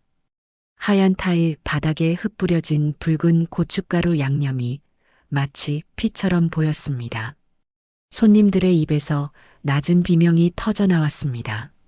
어머니, 아니, 김금숙 씨, 당신 오늘 여기서 우리한테 줄 돈 내놓기 전에는 한 발짝도 못 나갈 줄 알아. 당신이 우리한테 줘야 할 돈, 우리 집 팔아서 꿀꺽한 그 돈, 그거 당장 내놓으라고. 미진이가 악을 쓰는 동안 뒤에 서 있던 진석이는 술기운을 빌려 마지막 남은 이성마저 놓아버린 듯 제게 다가와 제 팔을 거칠게 잡아챘습니다. 엄마, 제발 우리 좀 살려줘. 엄마 돈 많잖아. 방송에도 나오고 신문에도 나왔잖아. 그 돈 원래 다 우리 거였잖아. 엄마가 조금만, 아주 조금만 우리한테 떼어주면 되잖아. 왜 우리를 이렇게 비참하게 만들어? 내가 엄마 아들이잖아. 엄마. 아들의 눈물 섞인 절규는 더 이상 제 마음을 움직이지 못했습니다. 그의 소나기에서 느껴지는 것은 절박함이 아니라 오직 자신의 몫을 빼앗겼다고 생각하는 이기적인 분노와 어리광뿐이었습니다. 바로 그 순간이었습니다. 그 손 놓으시죠. 빙하가 갈라지는 듯한 차갑고 단단한 목소리가 진석이의 말을 끊었습니다. 어느새 제 앞으로 다가온 민준이가 진석이가 제 팔을 잡은 손목을 우악스럽게 움켜쥐었습니다. 공사판과 주방 일을 오가며 단련된 민준이의 소나기 힘은 술과 나태함에 절어 망가진 진석이가 감당할 수 있는 수준이 아니었습니다. 아, 아파. 이거 안 나? 넌 뭔데 자꾸 끼어들어. 이거 안 놓냐고. 진석이가 고통에 찬 비명을 질렀지만 민준이는 눈 하나 깜짝하지 않고 더욱 힘을 주며 말했습니다. 한 번만 더 말씀드립니다. 저희 어머니께 그 더러운 손 대지 마십시오. 저희 어머니. 그 한마디가 가게 안에 있던 모든 사람들의 귀에 그리고 제 아들 진석이의 귀에 대못처럼 명확하게 박혔습니다. 진석이는 믿을 수 없다는 표정으로 저와 민준이를 번갈아 쳐다보았습니다. 자신의 자리를 아들이라는 그 당연했던 권리를 다른 놈에게 완전히 빼앗겼다는 상실감과 모멸감이 그의 얼굴에 고스란히 드러났습니다. 어머니? 기가 막혀서 말이 안 나오네. 엄마, 이 자식이 지금 당신더러 어머니래. 당신 진짜 이놈이랑 무슨 사이야? 당신이 이러고도 내 엄마야? 동네 사람들. 이것 좀 보세요. 이 늙은 여자가 하나뿐인 아들 재산 다 빼돌려서 저렇게 젊고 뺀질뺀질한 놈이랑 놀아나고 있습니다. 이게 말이 됩니까? 진석이가 이성을 잃고 발악하듯 소리쳤습니다.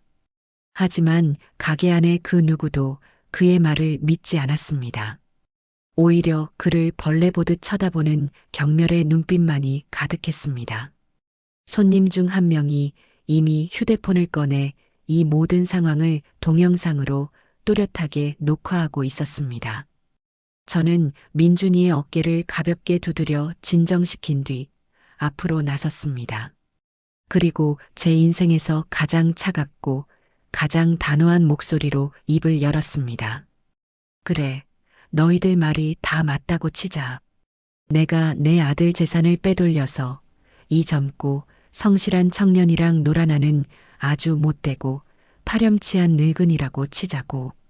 저는 가게 안의 모든 손님들을 천천히 둘러보며 말을 이었습니다. 여기 계신 손님 여러분, 제 얼굴 좀 똑똑히 봐주십시오. 그리고 제 앞에 서 있는 이 두 사람의 얼굴도 잘 봐주십시오. 제 배 아파 낳은 아들과 제 며느리입니다. 제가 평생을 바쳐 뒷바라지했고 제 모든 것을 내어주었던 제 자식들입니다. 그런데 저 자식들은 아픈 어미에게 손이 없냐, 발이 없냐고 소리치며 파스 하나 사다 주기를 거부했습니다. 제 집을 담보로 자신들의 사치와 욕심을 채울 궁리만 했습니다. 그리고 이제는 제가 제 손과 발로 피땀 흘려 일군 이 소중한 가게에 와서 여러분의 귀한 식사 시간을 망치며 행패를 부리고 있습니다. 저는 다시 진석이와 미진이를 똑바로 쳐다보았습니다. 그들은 제 담담한 폭로에 얼굴이 시뻘게 달아올라 아무 말도 하지 못했습니다. 너희에게는 이제 단 한 푼도 줄 수 없다. 아니, 이제는 주고 싶어도 줄 돈이 없다. 나는 이미 내 새로운 아들에게 내 가게와 내 남은 인생을 모두 투자하기로 마음먹었거든. 저는 민준이의 손을 꼭 잡았습니다. 민준이는 놀란 눈으로 저를 바라봤지만 이내 제 마음을 이해했다는 듯 제 손을 더욱 단단하게 마주 잡아주었습니다. 그러니 이제 그만 돌아가라. 아니, 당장 내 가게에서 꺼져. 더 이상 너희 같은 짐승들과 한 공간에서 숨 쉬고 싶지 않으니까. 저는 계산대 전화기에 수화기를 들었습니다. 그리고 가게 안의 모든 사람들이 들을 수 있도록 또렷하게 말했습니다. 네, 112죠? 여기 시장 안에 있는 어머니의 손과 발이라는 가게인데요. 웬 술 취한 행패꾼들이 와서 영업을 방해하고 기물을 파손하고 손님들을 위협하고 있습니다. 빨리 좀 와주세요. 경찰에 신고했다는 말에 두 사람의 얼굴이 사색이 되었습니다. 진석이는 마지막까지 엄마 어떻게 나한테 이럴 수 있어. 내가 어떻게 되든 상관없다는 거야. 라며 절규했지만 저는 더 이상 대꾸하지 않았습니다. 잠시 후 요란한 사이렌 소리와 함께 경찰들이 들이닥쳤고 진석이와 미진이는 영업방해 및 기물파손, 폭행 위협 혐의로 무력하게 연행되어 갔습니다. 경찰의 손에 끌려나가면서까지 미진이는 저를 향해 가만 안 둬. 내가 너 죽고 나 죽을 때까지 저주할 거야. 라며 악을 썼습니다. 그들이 사라진 가게 안에는 잠시 무거운 침묵이 흘렀습니다. 저는 손님들을 향해 깊이 고개를 숙였습니다. 손님 여러분, 정말 죄송합니다. 못 볼 꼴을 보여드려서 면목이 없습니다. 오늘 음식값은 받지 않겠습니다. 그리고 놀라신 모든 분들께는 저희 가게 상품권이라도. 제 말이 채 끝나기도 전에 가게 구석에 앉아있던 한 중년 남성분이 자리에서 일어나 우렁차게 박수를 치기 시작했습니다. 곧이어 가게 안의 모든 손님들이 약속이나 한 듯 저와 민준이를 향해 뜨거운 박수와 격려를 보내주었습니다. 사장님, 정말 잘하셨습니다. 사이다가 따로 없네요. 힘내세요. 저희가 항상 응원하겠습니다. 저런 자식들은 없는 셈 치세요. 저는 그들의 따뜻한 격려 속에서 참고 있던 눈물을 조용히 흘렸습니다. 그것은 슬픔의 눈물이 아니었습니다. 제 지긋지긋한 과거와 완벽하게 작별하고 저를 이해하고 지지해주는 새로운 이웃들과 함께 미래로 나아가는 벅찬 감동의 눈물이었습니다. 그날 밤 가게에서 벌어졌던 소동은 한 손님이 촬영한 영상이 인터넷에 올라가면서 걷잡을 수 없이 퍼져나갔습니다. 반찬가게 사장님께 행패 부리는 페륜아들 현장이라는 자극적인 제목의 영상은 공개된 지 반나절도 되지 않아 각종 온라인 커뮤니티와 SNS를 뜨겁게 달구었습니다. 여론은 그야말로 들불처럼 타올랐습니다. 사람들은 짐승만도 못한 아들 내외의 행동에 경악하고 분노했으며 단호하게 대처한 저와 듬직하게 제 곁을 지킨 민준이에게는 아낌없는 지지와 응원을 보내주었습니다. 덕분에 제 가게는 의도치 않게 또 한 번의 엄청난 홍보 효과를 누리게 되었습니다.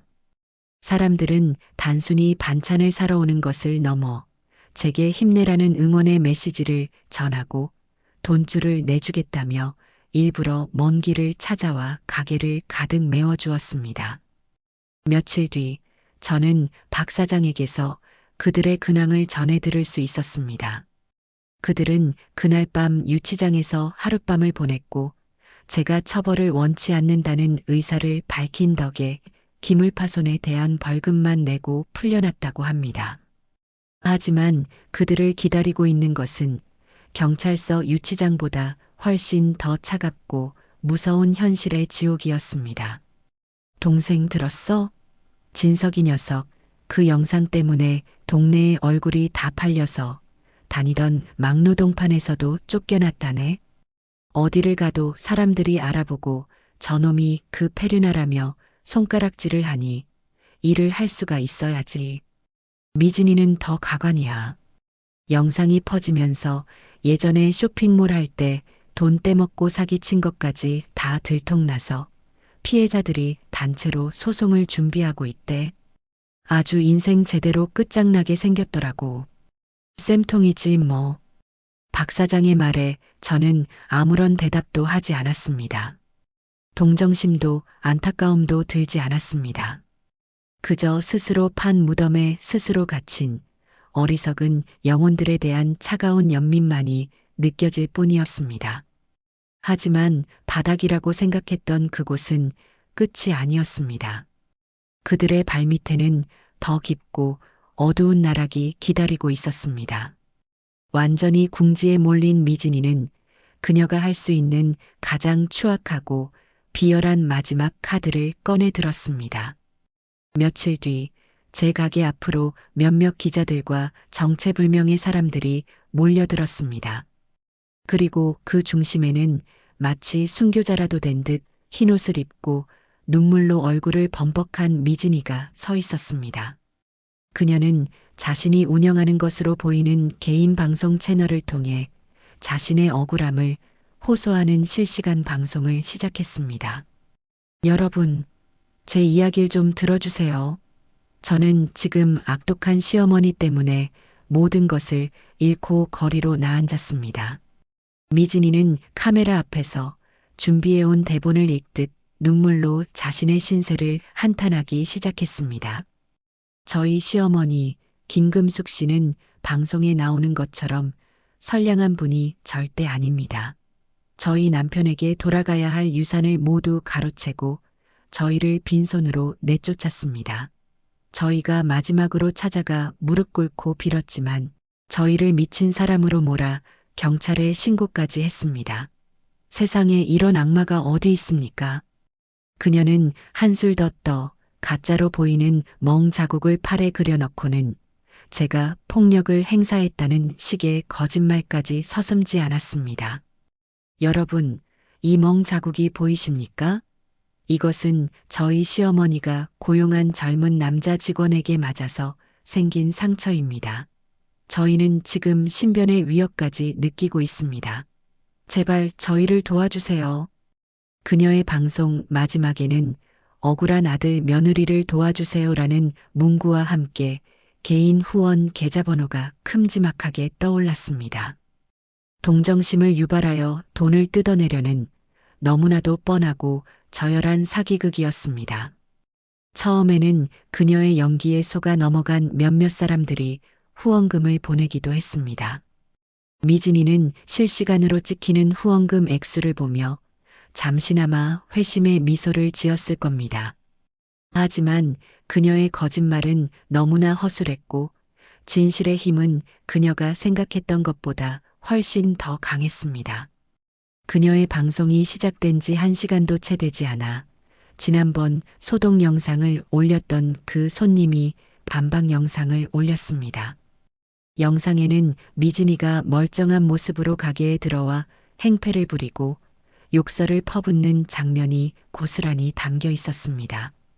폭행의 증거라던 멍 자국은 어디에도 찾아볼 수 없었죠.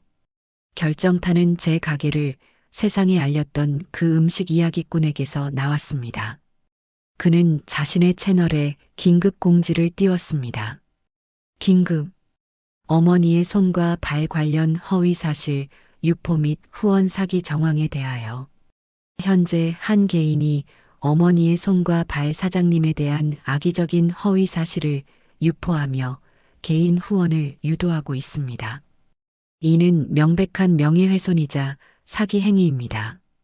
저는 변호사를 통해 해당 인물에 대한 법적 조치를 준비할 것이며 부디 선량한 구독자분들께서는 더 이상 피해를 보시는 일이 없기를 바랍니다. 진실은 반드시 승리합니다. 상황은 순식간에 뒤집혔습니다. 성난 여론은 미진이의 개인 방송 채널과 SNS로 몰려가 그녀를 맹비난하기 시작했습니다. 그녀의 과거 사기 행각들이 다시 한번 수면 위로 떠올랐고 그녀는 폐륜 며느리를 넘어 국민 사기꾼으로 전락하고 말았습니다.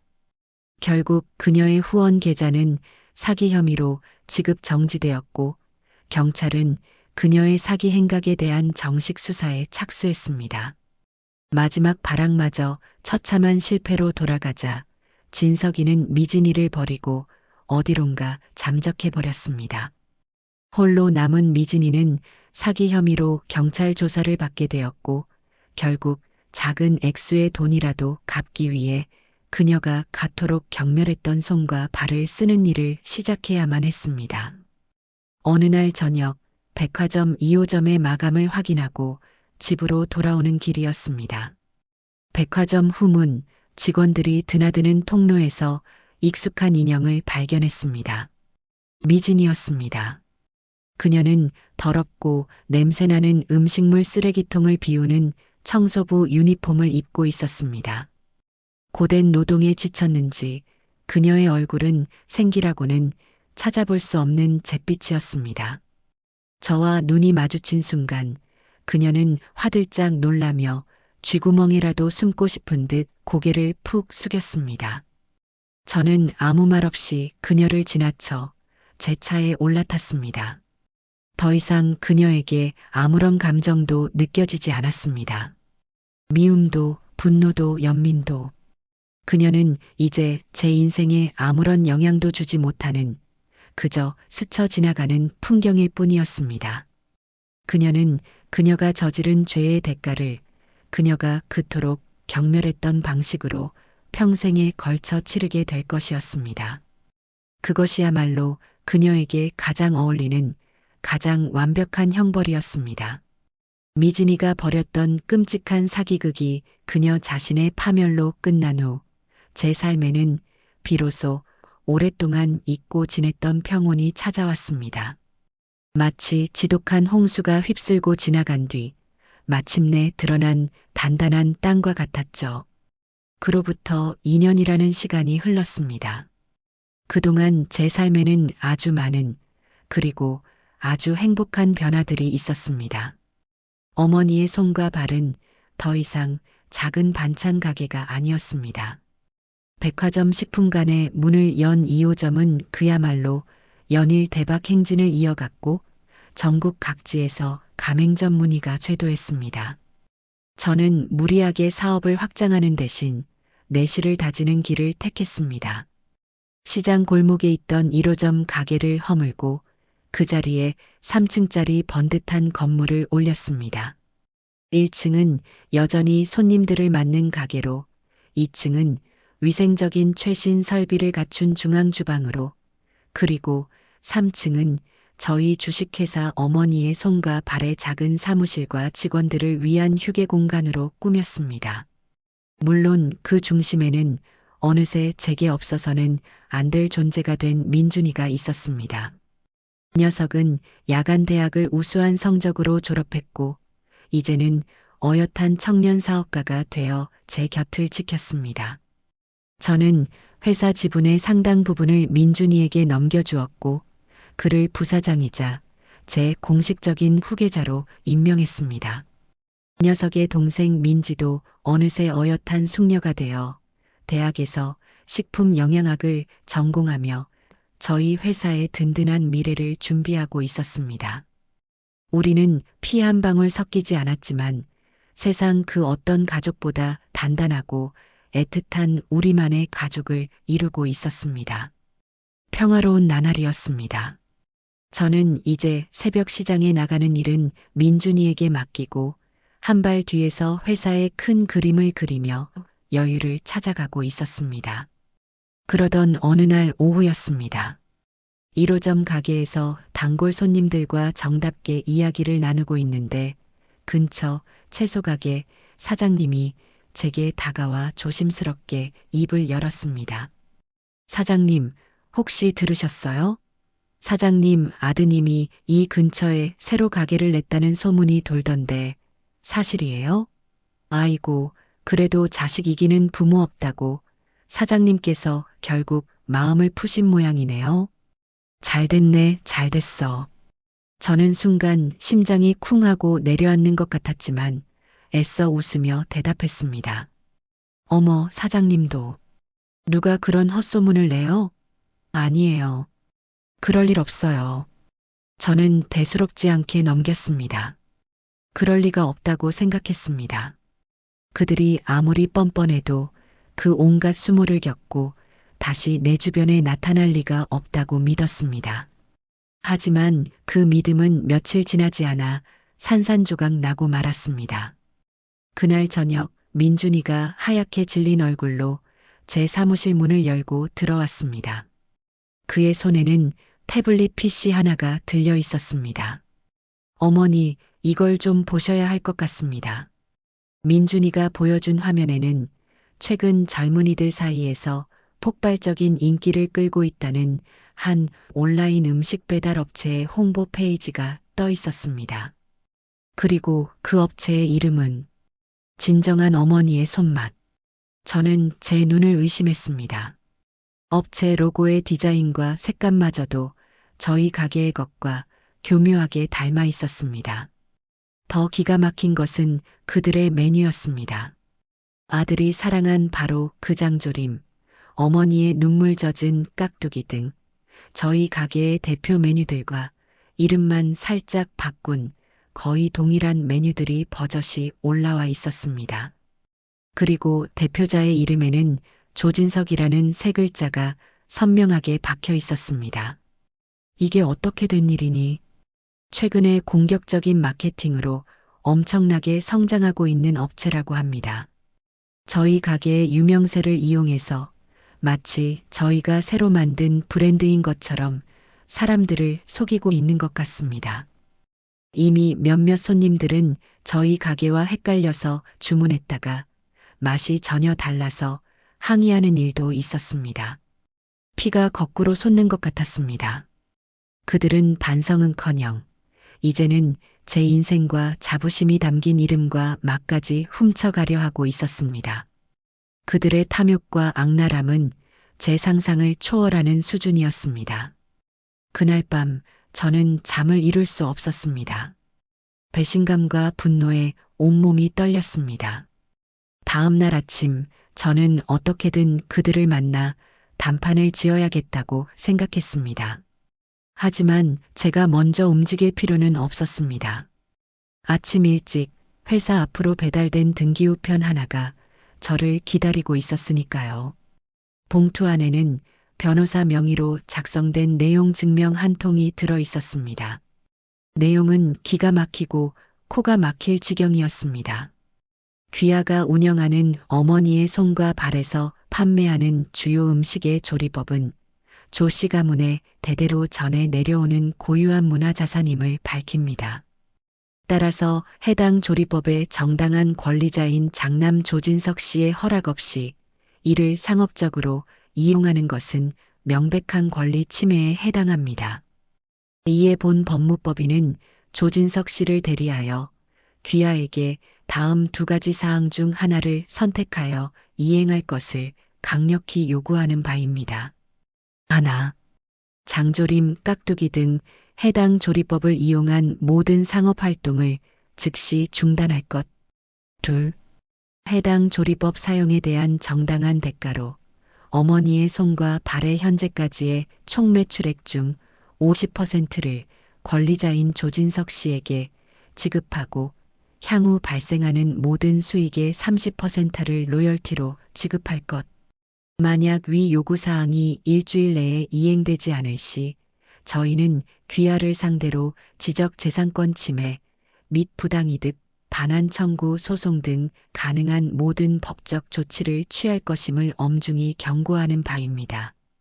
저는 내용 증명을 든 채 그 자리에 한참을 서 있었습니다. 분노를 넘어선 허탈감에 헛웃음이 터져 나왔습니다. 그들은 이제 단순한 도둑이 아니었습니다. 제 인생 자체를 통째로 빼앗으려 드는 약탈자, 거머리들이었습니다. 지긋지긋한 악연은 아직 끝나지 않았습니다. 오히려 이제부터가 진짜 전쟁의 시작이었습니다.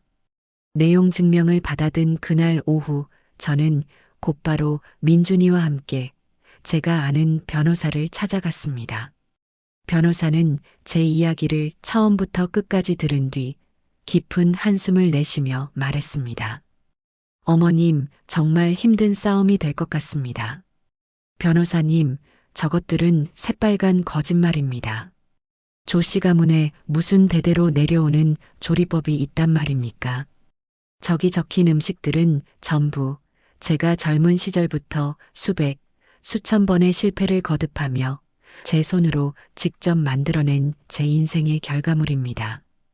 물론 저도 어머님의 말씀을 100% 믿습니다. 하지만 법정에서는 증거가 중요합니다. 음식 조리법이라는 것은 특허로 등록되지 않은 이상 그 소유권을 명확하게 증명하기가 대단히 어렵습니다. 특히나 집밥처럼 구전으로 내려오는 음식의 경우는 더더욱 그렇습니다. 저쪽에서 우리 집안 대대로 이런 방식으로 만들어 먹었다고 주장해버리면 그걸 반박할 명확한 물증을 찾기가 쉽지 않다는 뜻입니다. 변호사의 말은 절망적이었습니다. 하지만 저는 포기할 수 없었습니다.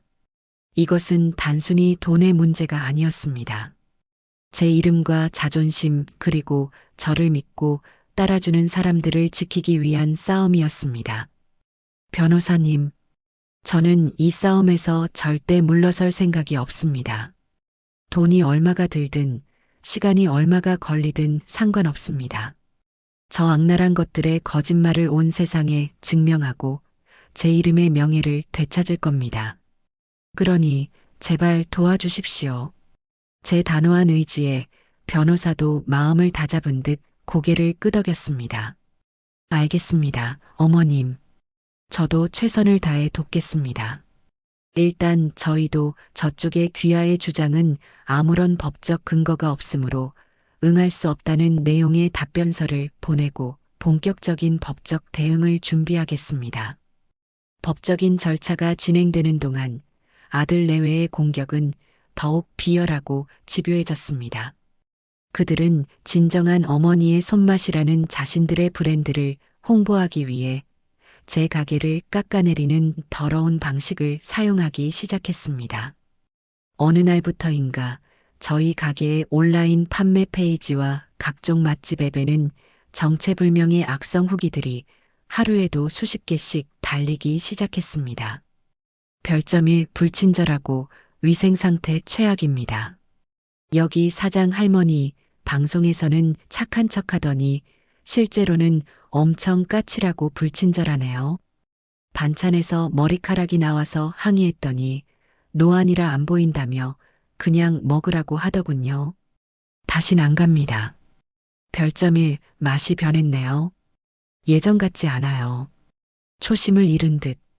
예전에는 깊은 맛이 있었는데 이제는 그냥 공장에서 파는 조미료 맛만 나네요.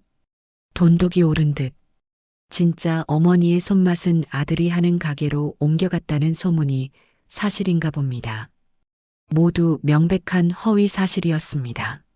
하지만 익명의 그늘에 숨은 그들의 비열한 공격은 저희 가게의 이미지에 조금씩 상처를 내기 시작했습니다. 몇몇 단골 손님들은 저를 위로했지만 새로 저희 가게를 알게 된 사람들은 그 악성 후기들을 보고 발길을 돌리기도 했습니다. 태어나서 처음으로 저희 가게의 월 매출이 이전 달보다 소폭 하락했습니다. 민준이는 분노를 참지 못했습니다. 어머니, 이건 더 이상 참을 수가 없습니다. 저희도 똑같이 대응해야 합니다. 저놈들이 얼마나 추악한 인간들인지 저희도 인터넷에 다 까발려야 합니다. 아니다, 민준아. 그래서는 안 된다. 하지만 어머니, 가만히 있으면 우리가 다 뒤집어 쓰게 생겼습니다. 민준아, 더러운 진흙탕에 같이 뛰어들면 우리 옷도 더러워질 뿐이야. 우리는 저들과 달라. 우리는 음식으로 승부하는 사람들이야. 이럴 때일수록 더 좋은 재료를 쓰고 더 정성을 다해서 우리의 맛은 그 누구도 흉내낼 수 없다는 것을 증명해 보여야 한다. 그것이 진짜 복수야. 저는 흔들리지 않았습니다. 하지만 제 마음 한구석이 불안한 것은 어쩔 수 없었습니다. 변호사의 말처럼 법정에서 결정적인 증거를 제시하지 못한다면 이 지긋지긋한 싸움에서 제가 패배할 수도 있다는 공포가 저를 짓눌렀습니다. 증거, 결정적인 증거가 어디 있단 말인가. 며칠 밤낮으로 고민했지만 뾰족한 수가 떠오르지 않았습니다. 그렇게 패배감에 젖어 있던 어느 날 밤이었습니다. 저는 이사 오면서 창고 깊숙한 곳에 넣어두었던 옛집에서 가져온 낡은 상자들을 정리하고 있었습니다. 버릴 것은 버리고 남길 것은 남기기 위해서였죠. 그때 제 손에 먼지가 뽀얗게 쌓인 낡은 나무 상자 하나가 잡혔습니다. 제가 옛집 장롱 속에서 발견했던 남편의 낡은 가계부들이 담겨 있는 상자였습니다. 가슴이 아파 차마 다시 열어보지 못했던 그 상자를 저는 홀린 듯이 열었습니다. 그리고 가계부를 한 장, 한 장 넘기기 시작했습니다. 남편의 무심한 듯 따뜻했던 글씨들을 따라가며 저는 다시 한번 그와의 추억에 잠겨들었습니다. 바로 그때였습니다. 제 눈에 뜻밖의 문장 하나가 들어왔습니다. 1988년 5월 12일. 금수기가 깍두기 양념을 바꾸었다. 배즙과 양파즙을 더 많이 넣으니 설탕을 넣지 않아도 시원하고 깊은 단맛이 난다. 우리 아들 진석이가 이 깍두기 하나에 밥 2그릇을 뚝딱 해치웠다. 아내의 손은 요술 방망이 같다. 저는 숨을 멈췄습니다. 떨리는 손으로 다음 장을 넘겼습니다. 1995년 9월 3일. 아내가 장조림 간장 비율을 드디어 완성했다며 기뻐했다. 간장, 물, 맛술의 비율을 1대2 대1로 맞추니 고기가 전혀 짜지 않고 부드럽다. 이 비법은 나만 알고 있어야지. 우리 금수기의 피와 땀이 담긴 결과물이니. 2002년 1월 22일. 오늘은 아내가 더덕무침의 새로운 양념장을 개발했다. 고추장 대신 고운 고춧가루를 쓰고 유자청을 조금 넣으니 향긋함이 폭발한다. 과연 장사의 신이다. 당장 가게를 차려도 대박이 날 텐데. 그랬습니다. 남편의 가계부는 단순한 일기장이 아니었습니다. 그것은 바로 지난 수십 년간 제가 새로운 음식을 개발하고 실패하고 다시 도전하며 저만의 조리법을 완성해 온 모든 과정이 고스란히 담겨 있는 세상에 단 하나뿐인 저의 역사서이자 그 무엇과도 바꿀 수 없는 결정적인 증거였던 것입니다. 저는 가계부를 가슴에 품고 아이처럼 목 놓아 울었습니다. 하늘에 있는 남편이 이 지긋지긋한 싸움에서 힘겨워하는 저를 위해 마지막 선물을 남겨준 것만 같았습니다. 남편이 남긴 가계부를 발견한 다음 날 저는 곧바로 변호사 사무실로 향했습니다.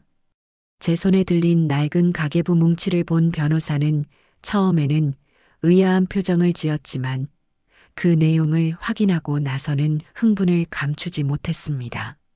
어머님, 이건 정말 대단한 물건입니다. 돌아가신 남편분께서 수십 년에 걸쳐 직접 기록하신 세상에 단 하나뿐인 어머님의 조리법 개발 일지입니다. 이 정도의 구체성과 진정성을 가진 증거라면 재판에 갈 것도 없이 저놈들의 거짓말을 완벽하게 박살낼 수 있습니다. 변호사의 자신감 넘치는 말에 저는 마침내 승리를 확신할 수 있었습니다. 변호사는 곧바로 아들 내외 측 변호사에게 연락하여 재판 전 마지막 합의 조정을 제안했습니다. 장소는 변호사 사무실의 회의실로 정해졌습니다. 며칠 뒤 저는 민준이와 함께 굳은 표정으로 회의실에 들어섰습니다. 잠시 후 한껏 거만해진 표정의 아들 진석이와 며느리 미진이가 기름진 얼굴의 변호사를 대동하고 회의실로 들어왔습니다. 그들은 이미 승리라도 한 것처럼 의기양양한 모습이었습니다. 이야, 우리 어머니. 여기까지 행차하시느라 고생 많으셨네. 변호사 비용은 있으시려나 몰라. 미진이가 비아냥거리며 저를 도발했습니다. 저는 대꾸하지 않았습니다. 곧 저 오만방자한 미소는 처절한 절망으로 바뀌게 될 테니까요. 자리에 앉자마자 상대 측 변호사가 서류 뭉치를 테이블 위로 던지듯 내려놓으며 말했습니다. 자, 시간 끌 것 없이 본론으로 들어갑시다. 저희 의뢰인 조진석 씨는 이 집안의 장남으로서 조상대대로 내려온 비법의 정당한 계승자입니다. 저희가 아량을 베풀어 제시한 합의안에 오늘 도장을 찍으신다면 더 이상 법적인 문제는 삼지 않겠습니다. 하지만 끝까지 버티신다면 어머님께서는 평생 일군 모든 것을 잃고 길바닥에 나앉게 될 수도 있다는 점 명심하십시오. 그의 오만한 말을 잠자코 듣고 있던 제 변호사가 코웃음을 치며 입을 열었습니다. 조상대대로 내려온 비법이라. 아주 재미있는 소설을 쓰셨군요, 변호사님. 그런데 그 소설의 아주 치명적인 오류를 저희가 발견해서 말입니다. 제 변호사는 가방에서 남편의 낡은 가계부들을 꺼내 테이블 위에 펼쳐놓았습니다. 진석이와 미진이는 그것이 무엇인지 알아채지 못하고 어리둥절한 표정으로 쳐다볼 뿐이었습니다. 이것이 무엇인지 아시겠습니까? 바로 돌아가신 어머님의 남편, 그러니까 조진석 씨의 아버님께서 평생에 걸쳐 직접 쓰신 가계부입니다. 그리고 여기에는 어머님께서 지금 가게에서 팔고 있는 모든 음식들의 조리법을 언제, 어떻게, 어떤 과정을 거쳐 완성하셨는지 아주 상세하게 기록되어 있습니다. 제 변호사는 가계부의 한 페이지를 펼쳐 진석이의 눈앞에 내밀었습니다. 여기 한번 보시죠, 조진석 씨. 아버님의 글씨 알아보시겠습니까? 변호사가 짚은 곳에는 1988년 5월 12일 금숙이가 깍두기 양념을 바꾸었다. 우리 아들 진석이가 이 깍두기 하나에 밥 2그릇을 뚝딱 해치웠다라고 적혀 있었습니다. 진석이의 눈동자가 파르르 떨리기 시작했습니다. 그것은 명백한 아버지의 글씨체였습니다. 그리고 그 안에는 자신이 까맣게 잊고 있던 유년 시절의 행복한 기억이 담겨 있었습니다. 제 변호사는 멈추지 않고 가계부의 다른 구절들을 큰 소리로 읽어내려가기 시작했습니다. 1995년 9월 3일 아내가 장조림 간장 비율을 드디어 완성했다며 기뻐했다. 2002년 1월 22일 오늘은 아내가 더덕무침의 새로운 양념장을 개발했다.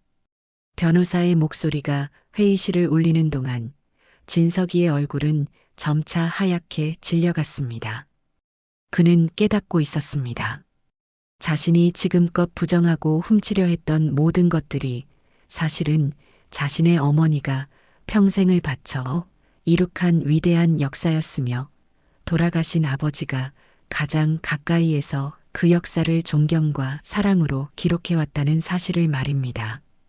그는 단순히 어머니의 재산을 탐낸 것이 아니었습니다.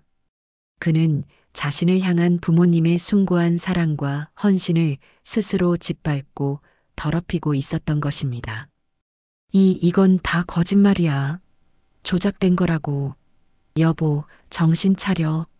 미진이가 옆에서 소리치며 진석이를 흔들었지만 진석이의 귀에는 아무것도 들리지 않는 듯 했습니다. 그의 눈에서 후두둑 굵은 눈물방울이 떨어지기 시작했습니다.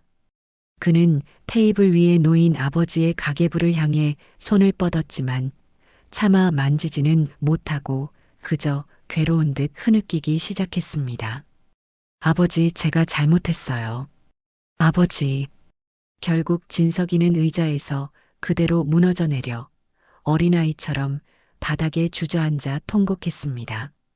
그의 울음소리는 후회와 절망, 그리고 스스로에 대한 혐오가 뒤섞인 한 인간이 낼 수 있는 가장 비참한 소리였습니다. 그 순간 저는 알았습니다. 이것으로 모든 것이 끝났다는 것을. 미진이는 무너져버린 남편의 모습을 보고는 모든 것이 끝났음을 직감한 듯 얼굴이 사색이 되어 그 자리에 얼어붙었습니다.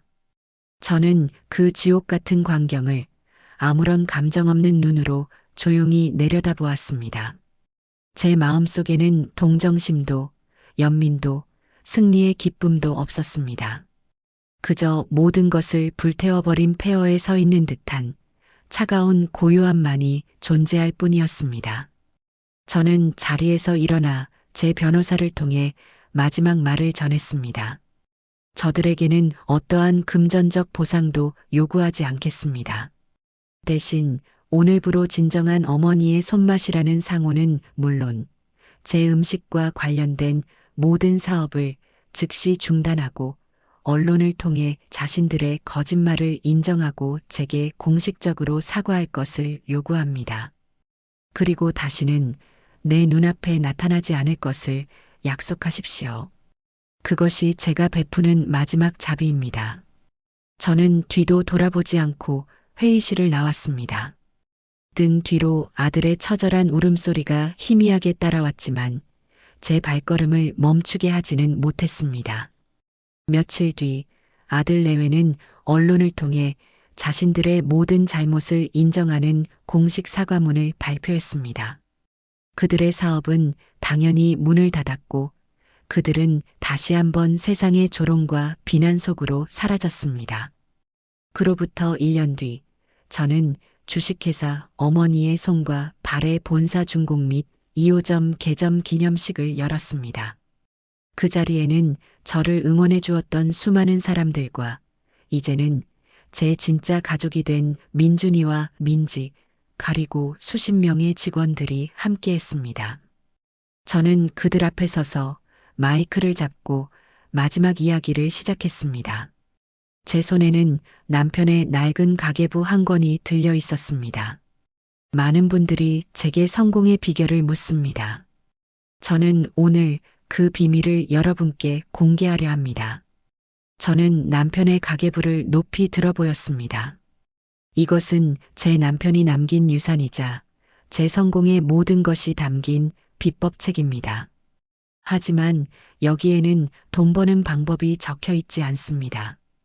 대신 한 여자가 자신의 손과 발로 사랑하는 가족을 위해 수십 년간 어떻게 헌신하고 노력해왔는지가 빼곡히 담겨 있습니다.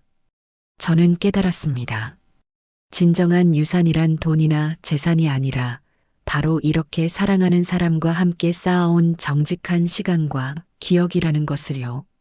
그리고 그 기억을 지키기 위해 자신의 존엄을 지키기 위해 싸울 수 있는 용기라는 것을요. 저는 저를 향해 환하게 웃고 있는 민준이와 제 새로운 가족들을 바라보며 제 인생에서 가장 환하고 단단한 미소를 지어 보였습니다. 저는 오늘 제 모든 것을 제 새로운 아들 박민준 부사장에게 물려주고자 합니다. 그리고 저는 이제 한 회사의 대표가 아닌 그저 이 아이들의 든든한 어머니이자 할머니로 살아가려 합니다.